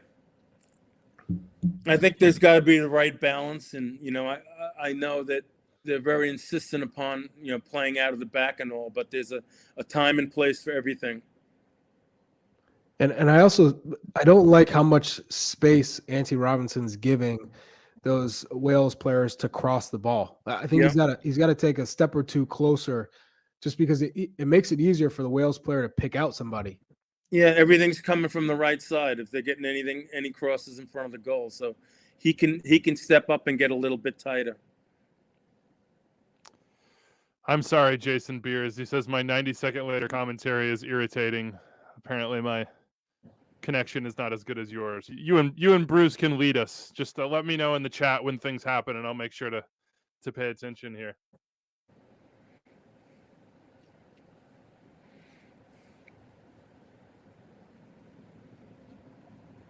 We see these moments where the U.S. turns over Wales. They're still able to have good numbers back. I think we're content to hold on to a 1-0 lead. We're not real aggressive looking for the second goal, but that's okay. You enter this in the 60-minute mark where it's still 1-0, so that's a positive for us. But we still got to look for the second goal, because the second goal is going to kill them. There's a potential foul on Pulisic there that they let go.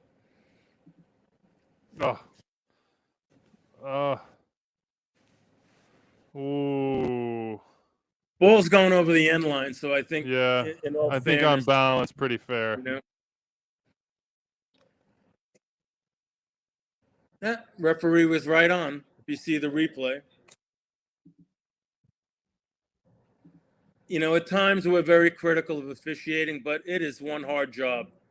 With the pace of the game in the modern era, the amount of running and ground that a referee has to cover is absolutely incredible.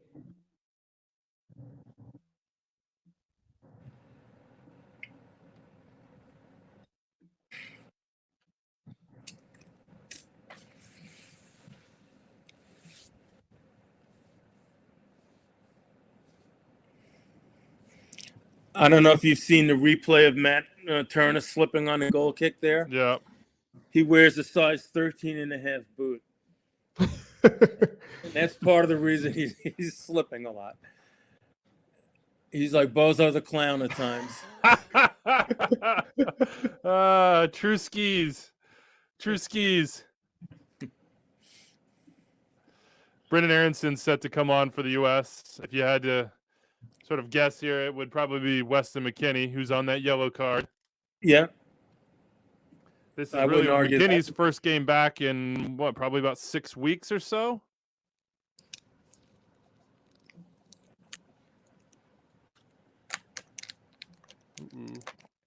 Do we have another yellow card coming up here? On Musa there? I wouldn't give a card on that.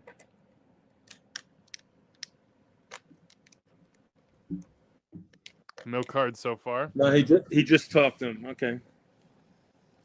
He was listening to Christina at halftime. Yes. They fired up Yeah. the YouTube stream. She said, "Hey, look, calm it down a little bit. Like, your conversations, your management of the players, not quite matching."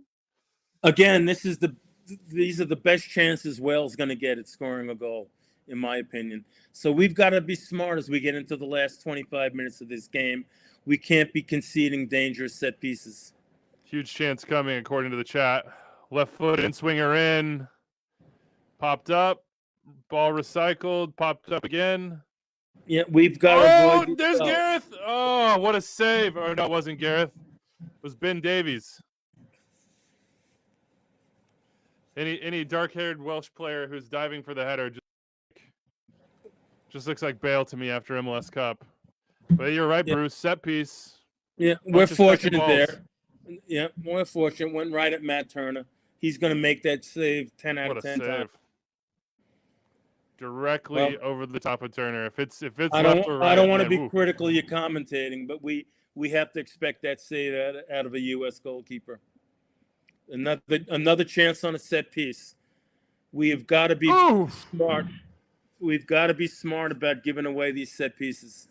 And Ben Davies just has to do better there. He Yep. gets the inside position, and he just heads it straight. He didn't put it towards the corner. Yep. That could be the equalizer there. That's a great chance. Yeah, that's got to be low to the near post. Anywhere on frame, that second opportunity. Yep. That's a goal. That really nice run to the near post. Great delivery. And I just saw the replay of Matt Turner's save. That was a pretty good save. I got to give you credit for that one. Aronson on the Medford Messi. Weston McKennie off. His first World Cup game ends after 65 minutes. He's got a wrap on that right quad area. He's pulling off some sort of compression band as he comes off. That's a solid performance on the part of McKennie. Nothing great, but solid. Right. I agree. I with think that. Aronson's going to be a handful. He's going to run all over the place. He's going to create something for the U.S.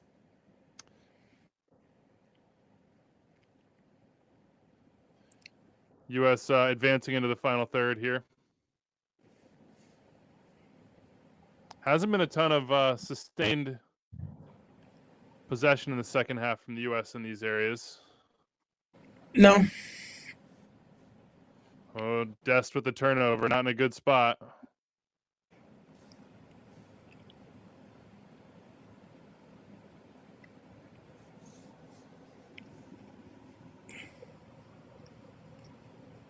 Yeah, there's Aronson. Big turnover, tackle going the other way. Come on, have the awareness. I think Gareth Bale's tracking him, and I think that's about it for Gareth Bale on that. I was shocked he had that in his legs, man. He may be quiet the rest of the game.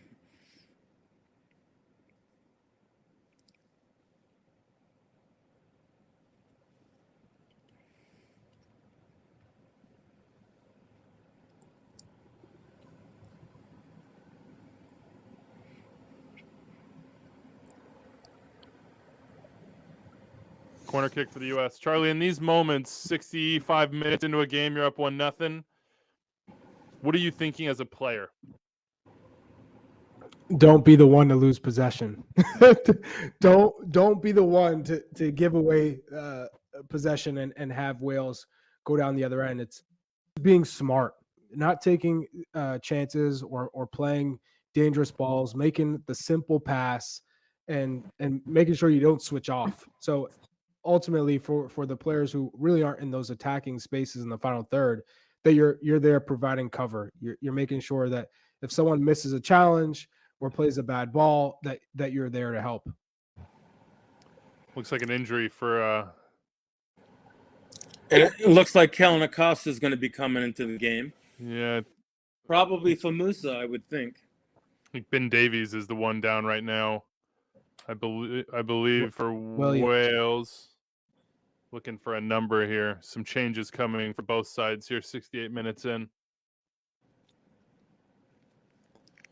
We'll give you a view of the save here from Matt Turner if you're watching with us. If somehow you missed it, a bunch of people asking where they can watch for free. Well, it ain't here.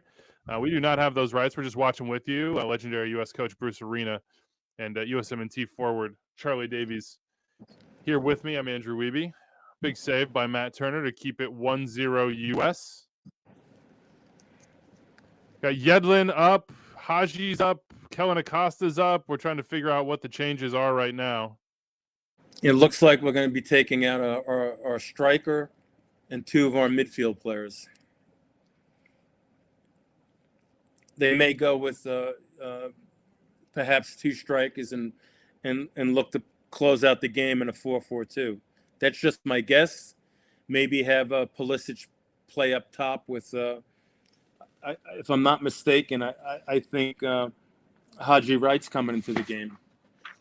Haji Wright, Acosta, and Yedlin. Corner kick incoming for the U.S. That's a better one than we've seen, headed out by Wales. Ball recycled back in. Could Christian find a way? 1v1. Nope. Cross. Yeah, Bale does not have the legs. Yeah, he's done. Gareth Bale is done for the day.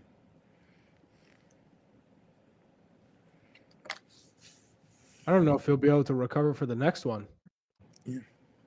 Yeah, that's the challenge for him. When he said he could go 90 minutes for 3 games, I thought, well, that's a dream. Well, he could. He's just not going to run much. Yeah.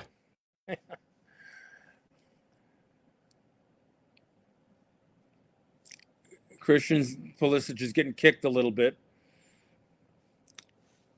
He's down. I think he might have got whacked in the ankle. It wouldn't be the worst thing to get Christian off the field either.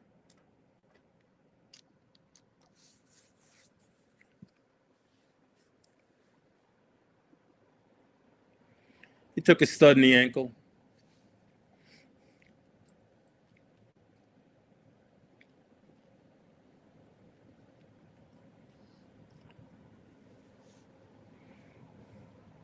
Ooh, yeah. Even just Bale stepping on that left ankle is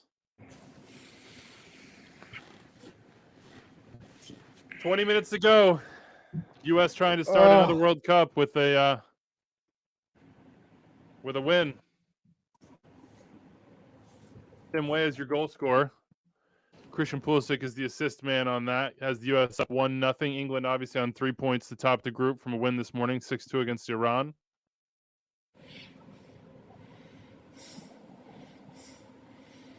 So we're going to have 3 changes at some point here in the next minute or so, with Yedlin, Wright, and who was the other player? Kellen Acosta. And Acosta. Yedlin, Wright, and Acosta coming into the game. If the U.S. do hang on, that would make 2 straight World Cups with wins to start. The win against Ghana to start the 2014 World Cup in Brazil. 2010 was a 1-1 draw against England, of course, in the first match. A massive result there. U.S. going through in 2010 with 2 draws and a win. Algeria, the famous one, to finish things off. The dramatic Landon Donovan goal. 2014, a win, then a comeback by Portugal for the point there, and then Germany winning in the absolute downpour in the final game to set up a loss against Belgium.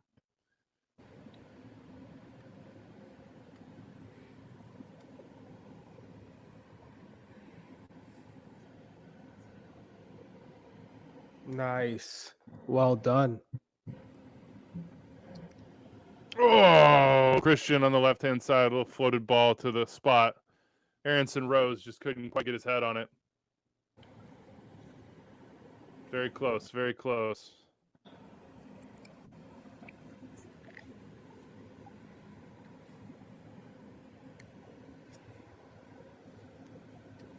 Musa down now. Yeah, it looks like a cramp. Here's a good Carl Anko, a nice summation of the Wales game plan in the second half. To be fair to Rob Page, it worked much better than the game plan in the first half. Kick it up to Kiefer Moore. Let him hold the ball up. Try to get in positions to cross. Go from there. It's not rocket science sometimes, right? Urias Tosh, big country. Haji Wright coming on to break some skulls. He is the top goal scorer in the Turkish top flight from goals from the run of play. The top goal scorer overall is Inter Valencia.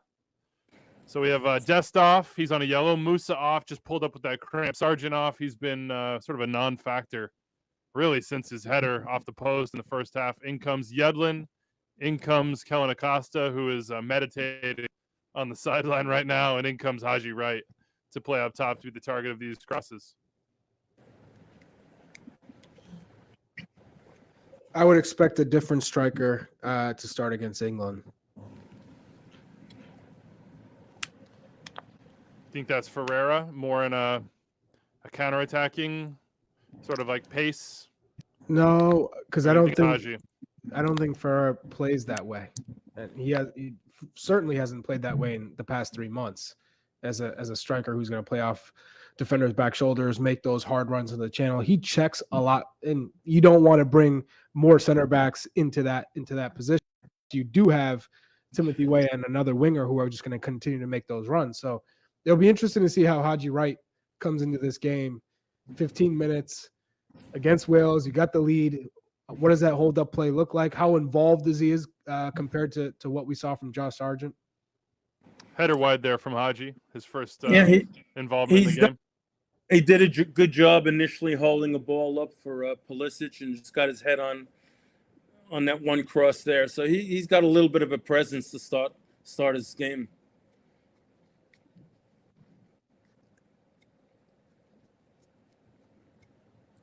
Was he, Bruce, do you remember him? I was just thinking he would have been at Galaxy, I believe, in the academy when you were head coach there.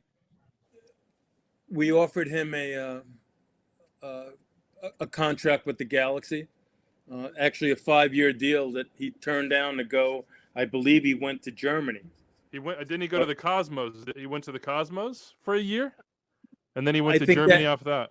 No, I think he went to Germany first, if I'm not mistaken. I could be wrong about that, but we did offer him a contract. We pursued him pretty hard, and we weren't able to keep him in Los Angeles.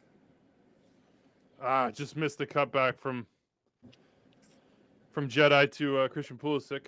What did you see from him in that part of his career? I mean, it's many years on now. I mean, that's nearly a decade in the past for Haji, right? He was a good, athletic, young number 9. Actually, he reminded me a lot of Giassi Zardes. And we thought he had great promise, good pace. He was a goal scorer, obviously, at that level at the time. And we thought he was a young player with a good future. We would have loved to have kept him with the Galaxy. Corner kick in for the U.S., floated to the back post. Aronson gets the header, but a little bit blind, just sort of speculative from him getting up there. Out for a goal kick. Haji Wright. Cosmos to Schalke. On loan to Sandhausen. Schalke 2 is where he got the majority of his goals from 17 to 19. Went to VV Venlo, nothing happening there.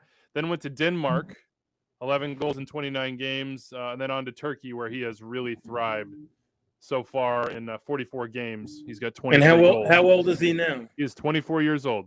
Yeah, that's amazing. Really well-traveled career for being a 24-year-old. I think he left LA at 16, 17 years old. Yeah. This is his 4th U.S. cap. One of the most incredible things about him being called in this team is he previously had only 3 games compared to some of the experience in big matches of others, despite their young age as well. I mean, Ricardo Pepi hadn't exactly had a ton of time, but he's been part of qualifying and a big part of that.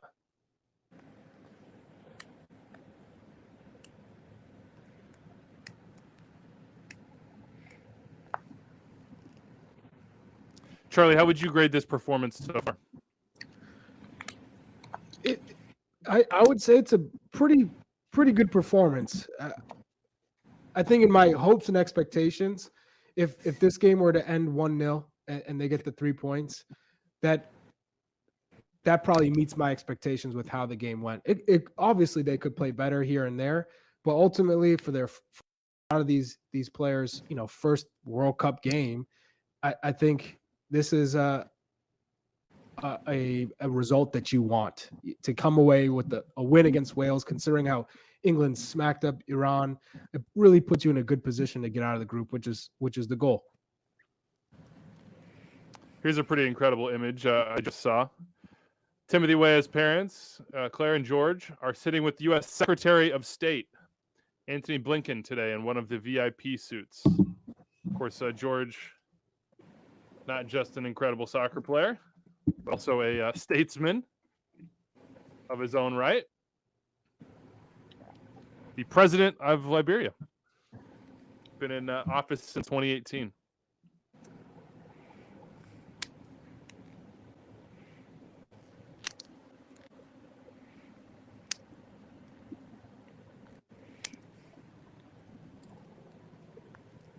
This is a player for Wales, Brendan Johnson, that I thought was going to get the start just because he is a winger.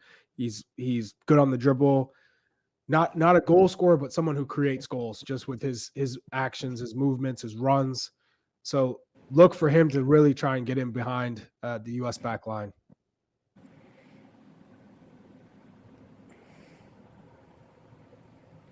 He came in for Williams, who I thought had a little bit of a rough day.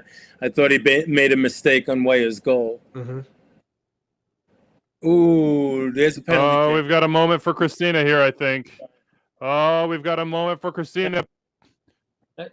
Penalty called. Phil, and I'll tell you, you can't go to the ground in these games. Not a smart play by Zimmerman. That's a penalty. No question. Walker Zimmerman through the back of Bale. Oh, that makes what a dumb play, to be honest with you. You got to play with his back to the goal, going away from goal. He's not dangerous at all. I mean, the referee did well. Give the referee credit. That's a penalty. That's 100% penalty. Christina, as we wait for, I assume, Gareth Bale to step up to take this PK to tie the match in the 80th minute, I think we can all agree that's a pretty stone cold penalty. I agree. That is a penalty. That will be the decision. Reminder, every penalty, whether given or not, is automatically checked by the VAR. This will be, when you're in the VAR booth, this is what we call a quick check complete, meaning we take a look, there's that contact in the back of the boot, and the referee party has that information. But it is always important to note that before a penalty, we also go into the attacking phase of play, make sure there's nothing that could negate that penalty before. And I did take a look as well, and there's nothing that would negate this penalty. So, correct decision. Well, this is a goalkeeper I want in a goal on a penalty. Yes, you're right. Matt Turner is outstanding. He's outstanding at it. He's going against a great player. Obviously, odds are in the favor of Gareth Bale and not Matt Turner. Is he going down the middle or to the right? It looks like. I think he's going to the keeper's left. Yeah, I agree. Yeah. I think that's there. It is. Walker Zimmerman had nothing to do to the with right. this game. Yep. Gareth Bale's right. Keeper's left. Goal. Yep. Wales.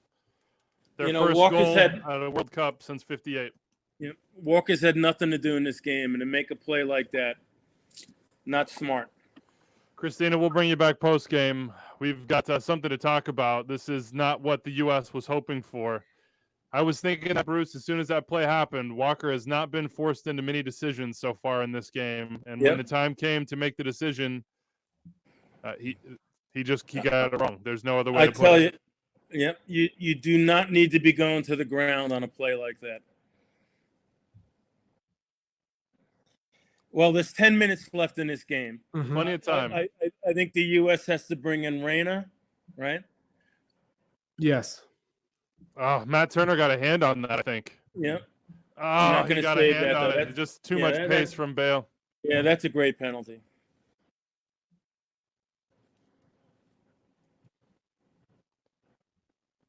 All right. The chat. This is why we can't have nice things. U.S. players have to use their value. Yep. Put Gio Reyna in all caps. That is a little bit of a gut punch there. You know, although the U.S. has been, I would say, a bit of the dominant team in the first 83 minutes of this game, they haven't been dangerous enough. They haven't created enough dangerous chances. They haven't positioned themselves to get the second goal, and they kept Wales alive.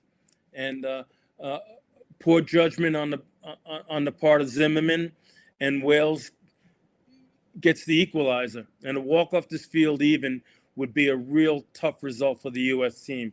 So let's hope that they can bring in a player or two to give them a little bit more energy. They only have one substitution left. They've made 4. So they've got to make a quick decision here, get another player on the field that could perhaps help create a goal-scoring opportunity.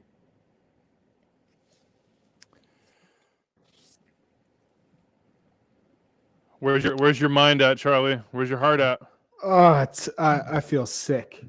Just because you had the game, you controlled the game. You just didn't have to make. There's no reason to go to ground in the box. Literally no reason. So watching this play out, they weren't threatening. They were just, now Kiefer Moore came in. Now they have a presence, but they're just whipping balls in the box. Very predictable, whether it's across to Kiefer Moore or just the second ball, just being turned on. And you have this one moment where all you have to do is stand him up. Gareth Bale doesn't have any legs, but you make it easy for Wales. And so it's obviously it's disheartening, it's frustrating, but there's still time left in the game to try and get something out of it and get 3 points, which is crucial in this first game. Flip side is Wales is thinking the same thing right now. They're thinking, why not us? Wales is thinking get off the field with a point, is what Wales thinking. And they're going to be very happy. Charlie, do you make a change, and who do you bring in? For me, it's Reyna if he's healthy. If he's healthy, Reyna has to come in the game. If you want to get at least try and make a run at getting the win in this game. U.S. now playing in the final third.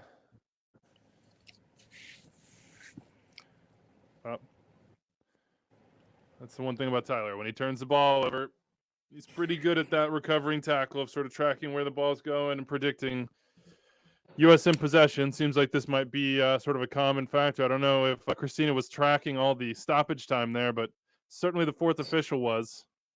We've had very, very long periods of second half stoppage in this tournament so far. There have been a number of stoppages in this second half as well. I'll be very curious to see what number goes up on the board.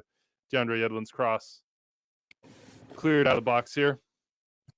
U.S. applying the pressure, 1-1. If you're once we get our live standings back up, you will of course notice the U.S. no longer with 3. Some desperation from those wearing red, white, and blue in the stadium. Would be 3 points for England, 1 for the U.S., 1 for Wales, 0 for Iran. Of course, U.S.-England is their next match on Friday. Iran is the group finale for the U.S. Wales will get Iran next. Yeah, I think in the closing minutes of this game, we're going to see Yedlin and Robinson being very aggressive, getting in the attack, and Aronson is going to be jumping into that penalty area as much as he can. And Wales is going to be smart about just taking their fouls, slowing the game down as much as they can. We may see a couple of players going down with some injuries in these closing minutes, but they'll do it. They'll be the happy team walking off the field with a point. There's no question about that. So they're going to make this game as ugly as they can in the closing minutes. Another potential option is Jordan Morris. Yeah, you know, you have Ferrara, you have Reyna, you have Morris.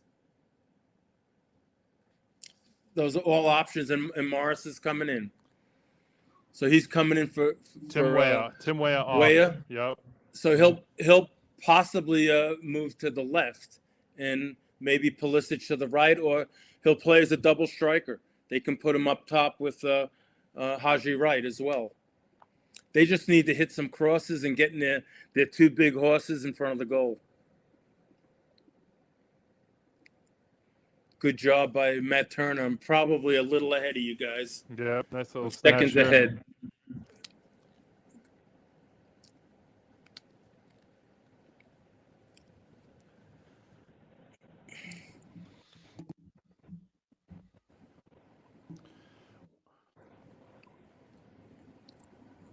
Morris is out on the right flank now. Yep. 1v1 opportunity, pushing to the inline, cross blocked here. Yep. U.S. Putting Wales under pressure right now. Front line, Yeah, I would- Pulisic, Haji Wright, Morris, Brendan Aronson. Oh, beautiful play from Kiefer Moore. Huge save. I'm going to say 10 minutes left in this one. We haven't seen stoppage time, but I'm going to say minimum 8 minutes of stoppage time on this. Really? Where'd you get the 8 minutes from? I just think there's been a bunch of subs, the goals, the way they've been adding in this tournament. They have not been letting a single second go. Maybe I'm just being wishful here, Bruce, because I want as much time as possible to get a winner. I would say 5 or 6 minutes, but again, I'm generally wrong 9 out of 10 times with these things. So we will see. Hagaborn wants to know what's going on. 89th minute, man. Right now, U.S. pushing for a goal. There's an injury for Wales. 1-1 U.S. Wales. So we have a stoppage right now that's just going to add. That's just we're chalking up my 8 minutes right now, Bruce. My stomach's in my powers throat. at work. Jordan Morris, the most recent change for the U.S. Gareth Bale with a PK goal after a foul from Walker Zimmerman going through the back of Bale in the box. U.S. was up 1-0. Looked to be slowly, maybe not coasting to a win in the opening game of the World Cup, but in control, at least result-wise. You know, I'm thinking Reyna must have an injury as to why he didn't come into this game. We got a Hammerby supporter in the comments as well, Charlie. They say they miss you in Stockholm. Shout out It's to like Henry. 9 minutes of added time is what I'm seeing here. Anybody else seeing that? 8 minutes, you said? 9 minutes of added 9 time. minutes. I was Wow, conservative. You were way off. I do not understand this at all. We'll Good for take the it. U.S., but We'll I take have it. no Come on. understanding of how they got 9 minutes. Go USA. Let's go. Let's get that Ian Dark moment. Well, we're going to need the 9 minutes. Let's hope we get the goal. In all honesty, I would stick Jordan Morris next to Wright. We don't need him playing out on the flank. Yedlin can deal with that space in the attack. Morris can get in front of the goal. Just a little bit sloppy from the U.S. in possession. U.S. on the ball. Wales not as deep as they were to start this game, but it's a forward, 4 behind him. It's a 4-1-4-1. Aaronson's getting in basically. some good spots here. Crossing opportunity for Jedi, cleared out by Wales. Wales blocks Tyler Adams' volley attempt.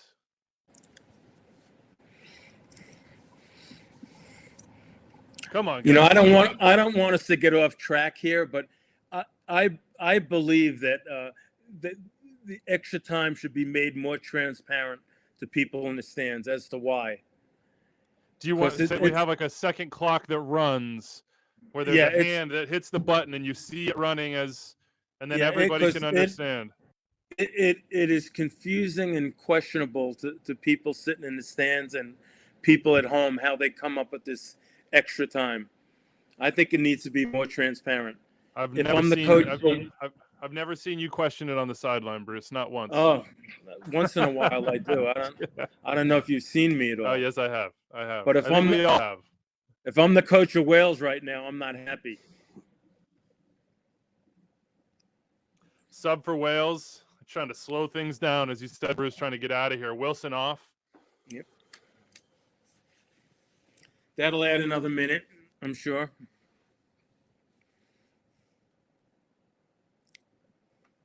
They claim they give 30 seconds for substitutions.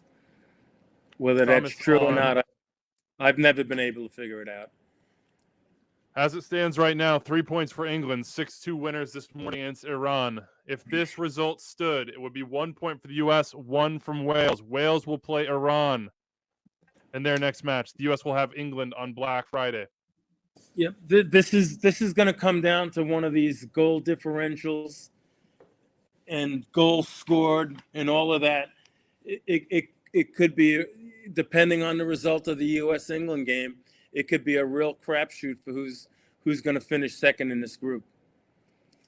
And I'm not counting out the U.S. in the next game either. No, because the English were a little suspect today because there were some chances for Iran besides the 2 goals they scored. But there's still plenty of time here for the U.S. to get a goal.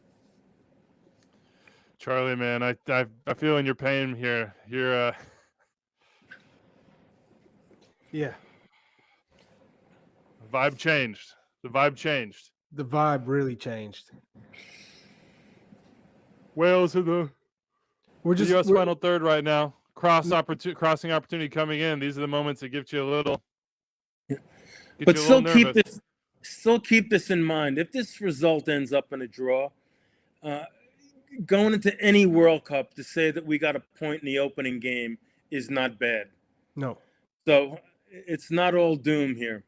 You know, we're still in position to qualify out of group play. So, you know, you need to be a little bit smart about it. We will. It won't be easy. Yeah. We will at the final whistle hang out with you guys for, 20 minutes or so. We'll get Bruce's initial thoughts, send him on his way. He's got player ratings that you'll see at MLSsoccer.com very soon after this match is over for the U.S. So we'll get Bruce's quick thoughts. Charlie and I'll wrap a little bit about what we've seen in this game, how we're feeling. Of course, any question that you have in the comment section, we'll do our best to answer that. We'll talk to Christina Uncle about the refereeing we've seen in this game, some yellow cards, set the tone, and also maybe set a precedent going forward. You have a couple guys in the U.S. on yellows going into that England match. Remember, 2, and they could potentially be suspended against Iran. And then, of course, the penalty, which I don't think we're debating, but some things to talk about with Christina as well. And then Matt Doyle will join us. So we'll hang out with you for 20, 25 minutes or so and put a bow, hopefully, on a present here and not on a draw for the U.S. We will see. It is the 95th minute as I see it, 9 minutes of stoppage time. You've had a substitution in this stoppage time.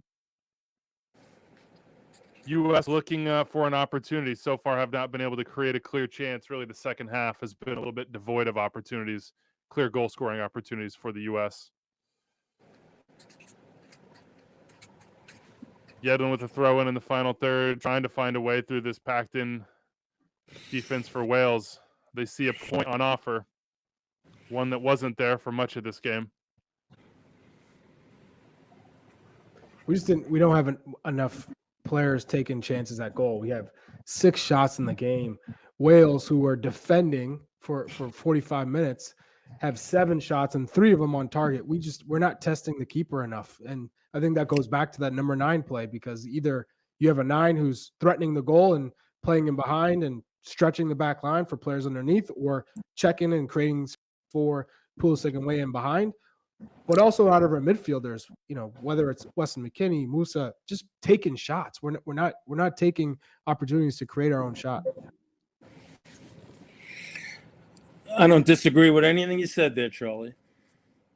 That's been it's been a little bit of a theme, has it not, for this team throughout qualifying and otherwise? It's just we need to be a more dangerous team in possession. We're too concerned about possession, whatever that means. We have to be more threatening going forward. So we need to be more direct and quicker with our passing to get at back lines. If not, you're trying to break down 8 players all the time. And this game in particular is an example of that. We're not quick enough or more dangerous enough going forward, and it's too easy on our opponents to defend. We do this in training all the time, in exercise, where you have 8 players going against 5 or 6 players. that is set in defensive positions, and very rarely do you score. So if you think about that in the context of a full game with 7 to 8 players behind the ball, it's going to be really difficult creating good chances unless you're much more aggressive on the ball. And we saw today, for the most part, Christian Pulisic is the only one that really takes chances. 98th minute right now. Wales with an opportunity. Tyler Adams, yet another huge defensive play. Can the U.S. find a way to sustain some possession just to move the ball upfield? They have not been able to do that in these last few minutes of stoppage time. My guess is the referee will add another minute to this game. It'll go 10 minutes of extra time.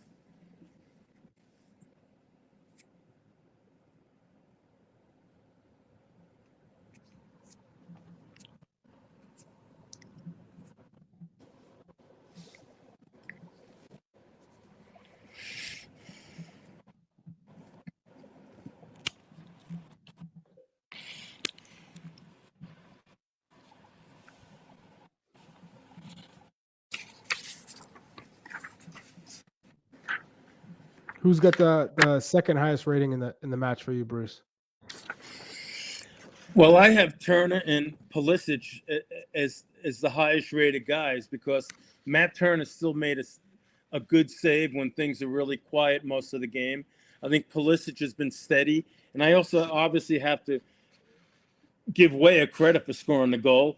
And the other player, I thought Musa had a good second half. I mean, if I was going to pick out maybe the top 4 players, I'd have Robinson in there, Musa, Pulisic, and Weah as the top performances for the U.S. team today. And obviously, I got to be critical of Zimmerman for giving away that penalty, and he would have the lowest rating along with Sargent. Opportunity for the U.S. into the final third. Cross coming from Yedlin. There's too many of those balls so far. Just not difficult to defend for Wales. That wasn't a smart play by Matt Turner. And that's a yellow card. Yep. On Kellen Acosta. Yep. I'm a little ahead of you guys. Sorry. Yeah, Matt Turner comes steaming out of his goal. If he's going to come out, that ball has to go out of bounds or it has to go 20 feet up in the air. Kellen Acosta doing what he's got to do. He had to take that foul. Could not allow Gareth Bale to even think about having a shot from there. And let me tell you, he would have thought about it. If he had enough left in his legs. I think he was going to do it. I think he was going to do it. That was a huge, huge play from Kellen Acosta. This should be it. Set piece in, caught by that's it. Final whistle there. 1-1 U.S. and Wales. Final whistle. Draw. All right, Bruce has got to do his player rating, so let's give me 1 second, Bruce. I'll get us going and I'll get your thoughts, okay? Yep. All right, welcome on in. The MLS Club and Country post-game show. U.S. Wales, the opener for both teams from Group B in Qatar. 1-1. A goal from Tim Weah in the 36th minute. Wales bunkering in the first half. In the second half, thanks to Kiefer Moore, a little bit more expansive, just a little bit, but what it took was a foul from Walker Zimmerman. PK goal from Gareth Bale in the 86th minute. 1-1 is the final score. England, top of Group B. A 6-2 victory for them against Iran in the morning's game. A disappointing draw. I think that's the word that I would use for this, Bruce, for the U.S., given the state of play, given the lead that they held, and the fact that they held at the 86th minute. What are your thoughts on this result for the U.S.? Well, I would agree with disappointed. However, we still got to respect the fact that we got a point in the opening game of the World Cup, and that's critically important. That keeps us alive. We're live into Game 3 at this point, regardless of the result in the next game. So that's the positive. However, it's disappointing. We didn't find a way to get a second goal, and we made a mistake that created the penalty kick for Wales, and we walk off the field 1-1, and that's disappointing. And hopefully they can regroup and be ready to play England on Friday. You have player ratings that folks can find at MLSsoccer.com. You're going to go file those in a second. I'm curious who's at the top of those player ratings for you and who would be at the bottom. Well, the top would be, I think Pulisic over 90 minutes was our best player. I give Robinson credit. I thought he had a real good game. Weah scored the goal. You got to give him credit for that. And I thought Musa had a solid game. The lowest rating, certainly, you'd have to say Zimmerman conceding the penalty. And I thought Sargent was way too quiet on the day. All right, Bruce, thank you so much for joining us for this watch along of U.S. Wales. We have watch alongs for every U.S. and Canada game right here on YouTube Live as well as Twitch, the MLS channels throughout this tournament. Bruce, thank you so much. It was awesome hanging out with you. Thank you, gentlemen. I appreciate it. All right, Bruce is going to file his player ratings over at MLSsoccer.com. Charlie, we're going to wait for Matt Doyle and try to sort through. I don't think it's wreckage. Mm-hmm. My word is definitely disappointment. What is your word? Disappointed, but I'm also optimistic because this is a group that is learning how to close out games. I think when you have that goal, which was massive, I love the play. They just didn't continue. It was almost as if they were satisfied, and they had to keep pushing. They had Wales on the ropes, and so for me, that's where they have to take that next step, is shift the mindset from, okay, we got our goal, now let's just defend and keep a clean game, to we got that goal, floodgates open, let's keep going, let's push. They're not threatening us, so let's keep it going. And we didn't see that from them, because look at the shots. We had just one on target. 6 shots, only 1 on target. That's not good enough. However, it's a point. You look to build off that, and now you're playing against the Giants in England. No one expects you to get a result in this game. After they thrashed Iran, you didn't really take care of business against Wales. Yes, you were largely the better team, but England are coming in all high and mighty. They're feeling good. They already thought this was an easy group for them.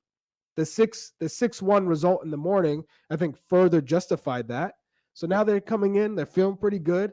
This is where the U.S. have to take it up a notch and go out and try and get that result, shock the Giants. And I'm feeling confident, considering that this performance, for the most part, I think gives the group that outlook. We always talk about this. We have been for the last 8 years. This is our moment to see the U.S. on the biggest stage. And we got it. And for a while there, it looked like for the second World Cup in a row, it was going to be 3 points to start. It was dramatics in the U.S.'s favor against Ghana in Brazil. In this case, it was dramatics in the favor of Wales and Gareth Bale. That country's been waiting since 1958, 64 years for this moment. What disappoints me, Charlie, and I think that's why I go to disappointment, is to what you said about sort of urgency and also just mechanisms to create true dangerous opportunities. Outside of that goal, outside of Sargent's header, what true goal-scoring chances did the U.S. create?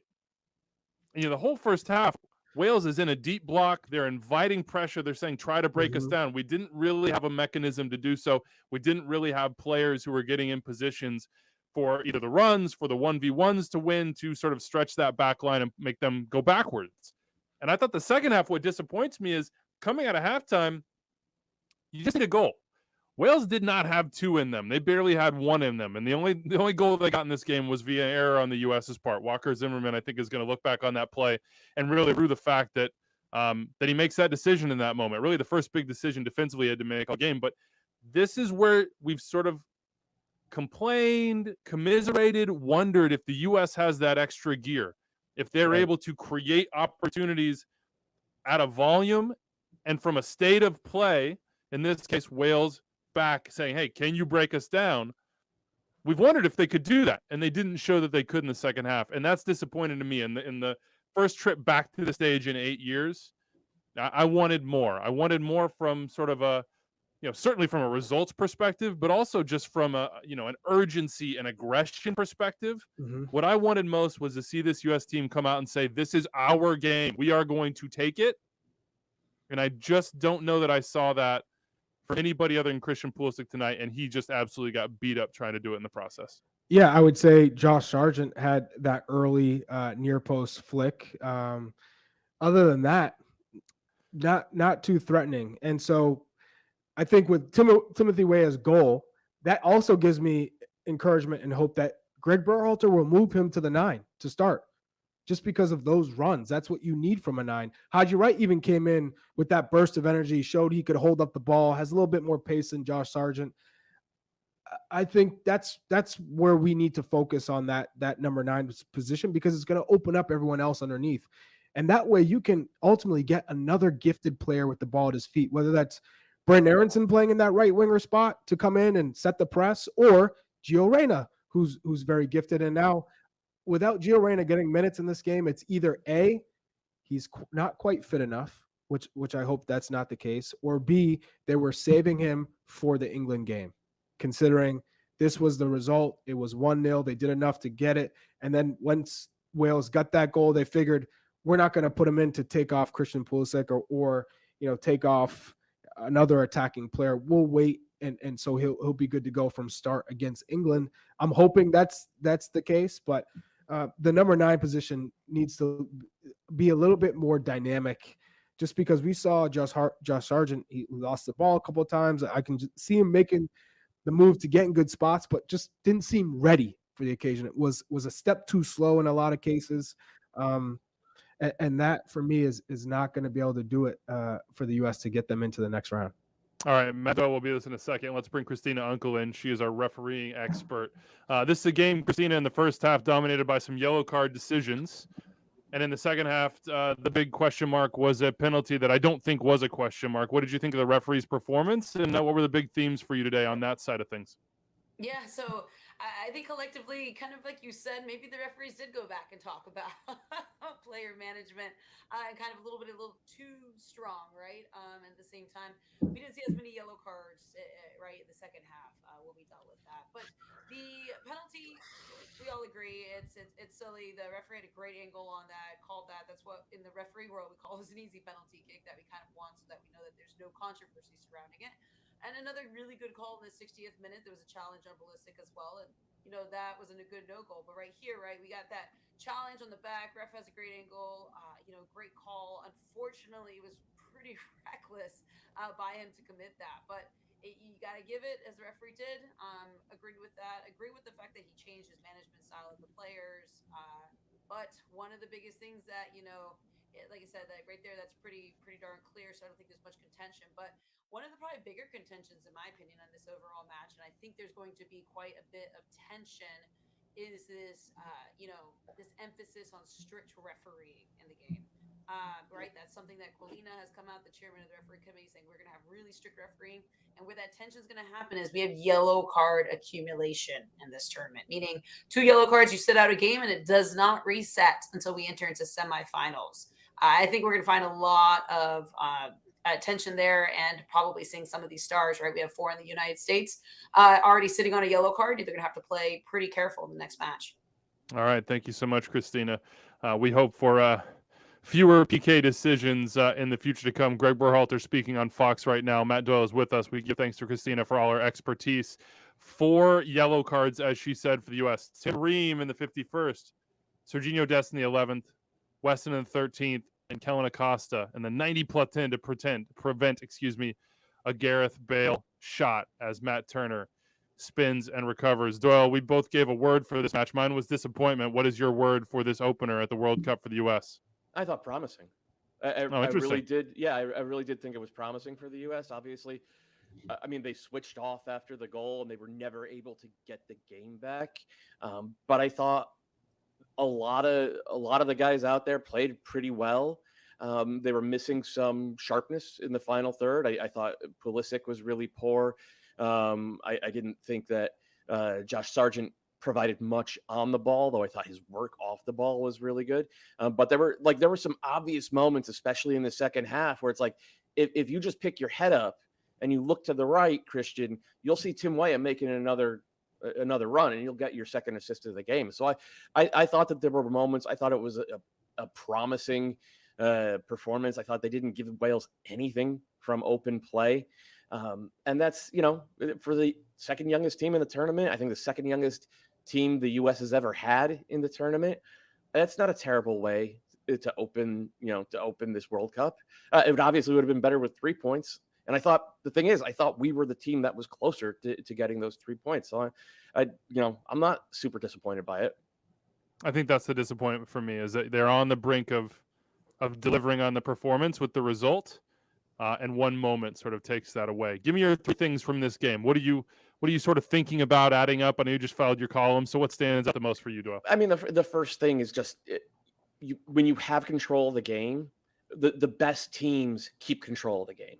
And that's the difference between the U.S. and the very best teams right now. Like these 2 teams are pretty evenly matched. And I know that people don't necessarily want to hear that or think that about the U.S. versus Wales, because Wales, they don't play, how should I put this? They don't play the most, aesthetically pleasing soccer, right? But when you get 2 teams that are basically evenly matched, it's hard for one to dominate the other for 90 minutes. And in this game, that meant that when Wales came out with more purpose in the second half, they were going to be the protagonists. And that was complete 180 from what we saw for at least the first 36 minutes of the first half. So that's 1. 2 was verticality. I thought the U.S. did a really good job of creating that basically throughout the game. And that was something that we didn't always see in World Cup qualifying. Like the U.S., there were times in World Cup qualifying where they'd win the ball in a good spot in central midfield, and then they'd sit on it, and they would take the air out of the ball, and they would take the rhythm out of their own attack.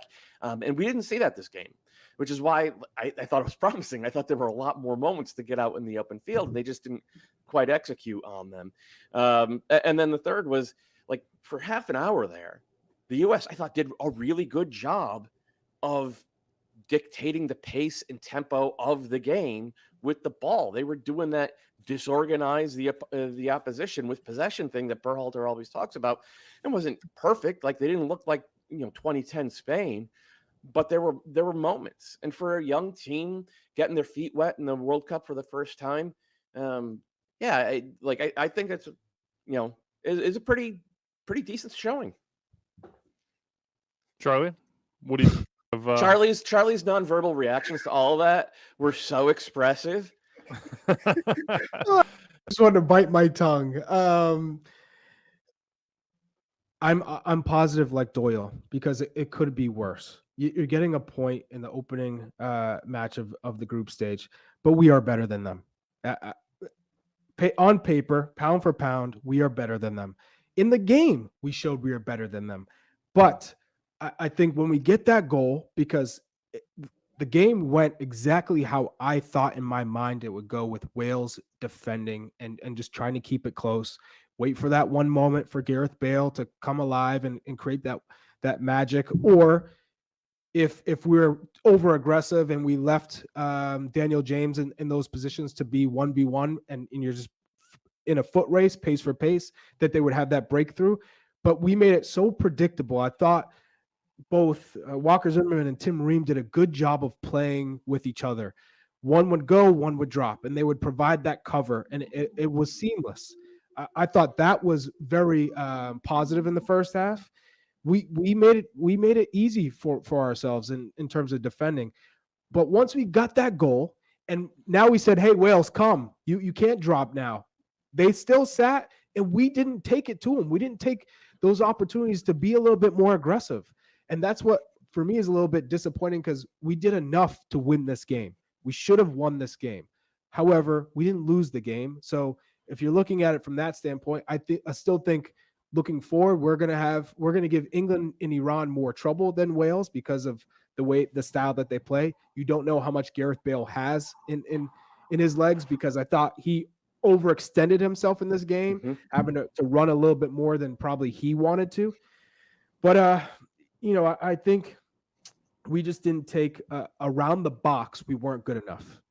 We didn't make those passes where you could play into Josh Sargent his feet and run off, playing those 1-2s, have Josh Sargent making runs, hard runs into the corners of the box. We didn't see that. Josh Sargent, I also wasn't pleased with his positioning when the ball was wide. He wasn't central. He wasn't playing in between a center back or playing off the shoulder. Too often he was caught out of position, so we didn't have a deep threat in the box for a cross. So, yeah, there's a lot to digest. However, it's a good step. It's a good, encouraging, promising result because he did get a point, but we could do more. We should have got the win. So I'll leave it at that.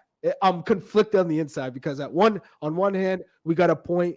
Now we're in England. England's feeling really good. I feel like we're set up well to play against England and get a result against England. And on the other side, I think a win would have guaranteed us a spot in the next round. So it's kind of one of those things where, man, we really could have done ourselves justice by securing this 3 points to make sure that we were essentially going to be into the next round. The one thing we know, though, it's never easy. Nope, Never easy, and there were moments where, like you said, it wasn't sharp in the final third. Maybe Sargent doesn't make the right run. Maybe Pulisic, keeps his head down. Maybe someone takes a bad touch, which happened time and again.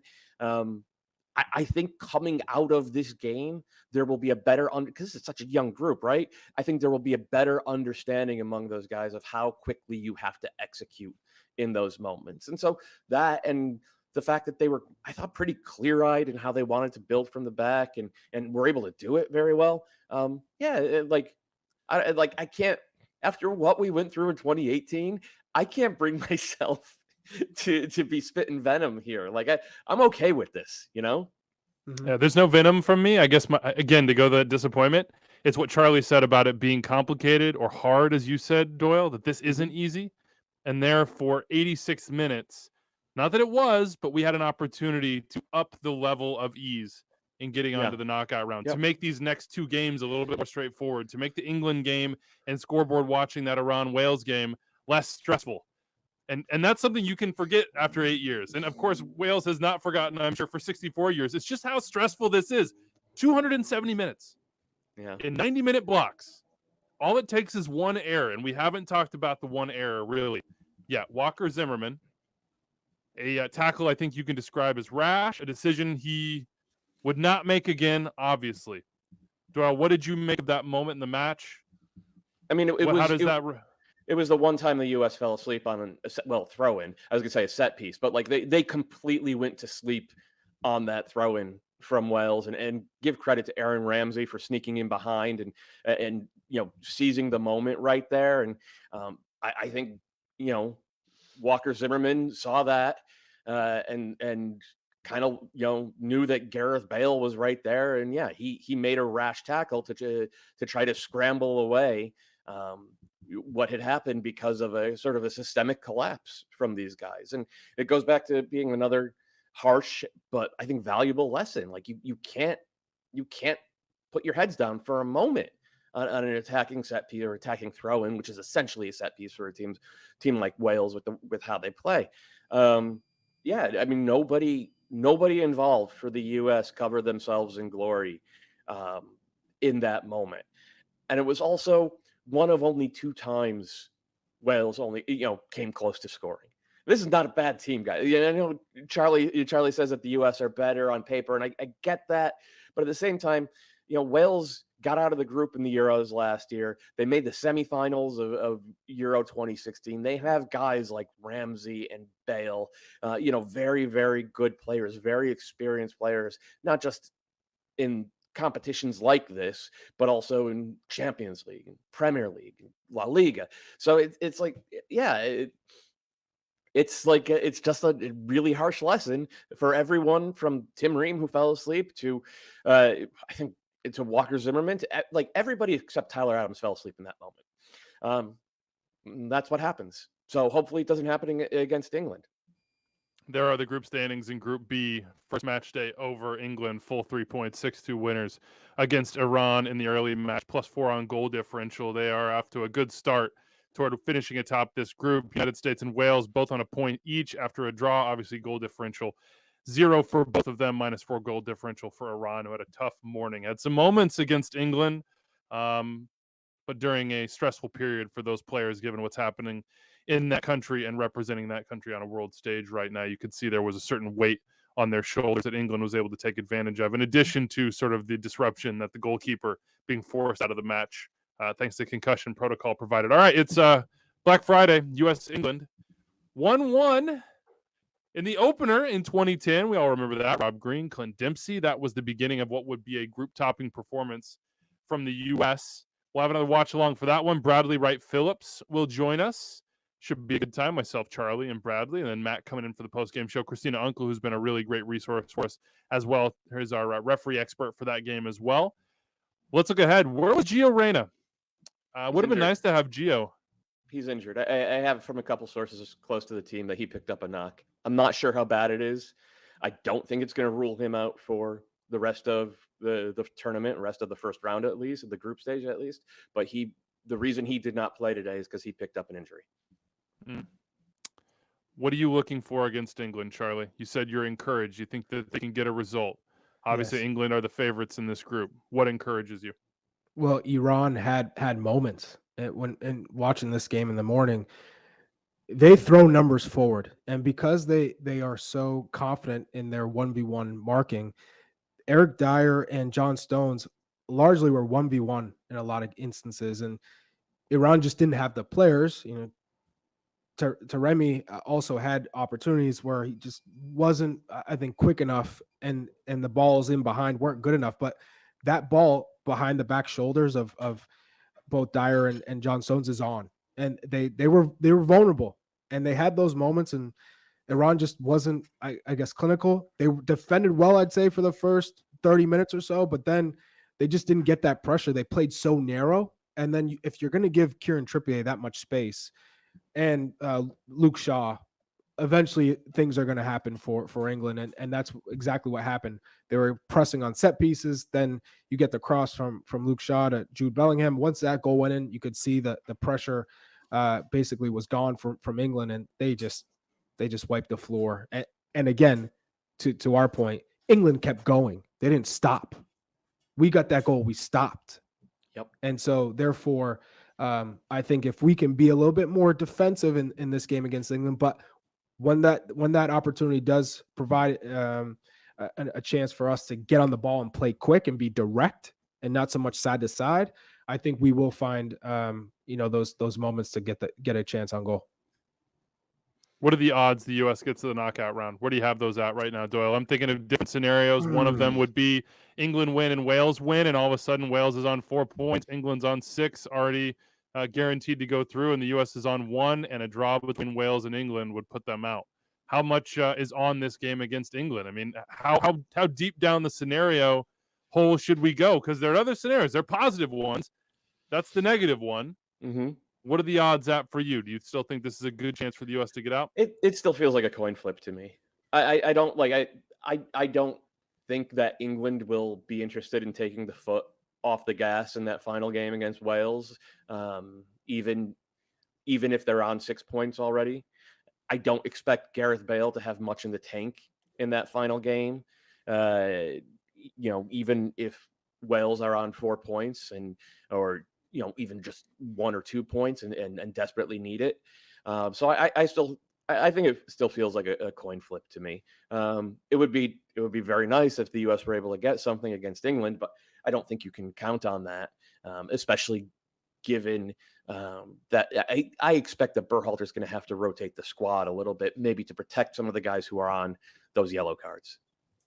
We'll see. Here's how Group B stands. England on top, 3 points. Wales, U.S., point apiece after a 1-1 draw. Timothy Weah with the goal. His father, George, in the stands. George never played in a World Cup, an absolute legend in the game. But his son scores the first goal as the U.S. return to the World Cup in 2022. Iran at the bottom of Group B. Black Friday, U.S. England will be back for the watch-along. Canada starts their tournament in Qatar on Wednesday. David Goss, Susanna Collins, Pa Maduka will have the watch-along for you on YouTube Live as well as on Twitch.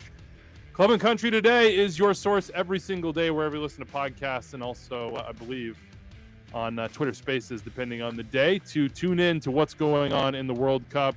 Listen in. More takes on this U.S.-Wales game coming from David Goss and Bobby Warshaw later tonight. Black Friday! Yeah, hey, I know you're big on that one, Charlie. You already got the U.S. gear, so send some my way, man. That's Happy it for us. Thanksgiving to everybody. Thank you to Bruce Arena for joining us today. Thanks to Charlie. Thanks for Doyle for jumping in. Go check out his column at MLSsoccer.com with all his takes in written form. Big thanks to all the producers on the back end who made this possible. Thomas Formoso and Anders Arhus among them. We're out of here. World Cup is back tomorrow, folks. Canada on Wednesday, U.S. on Friday. Adios.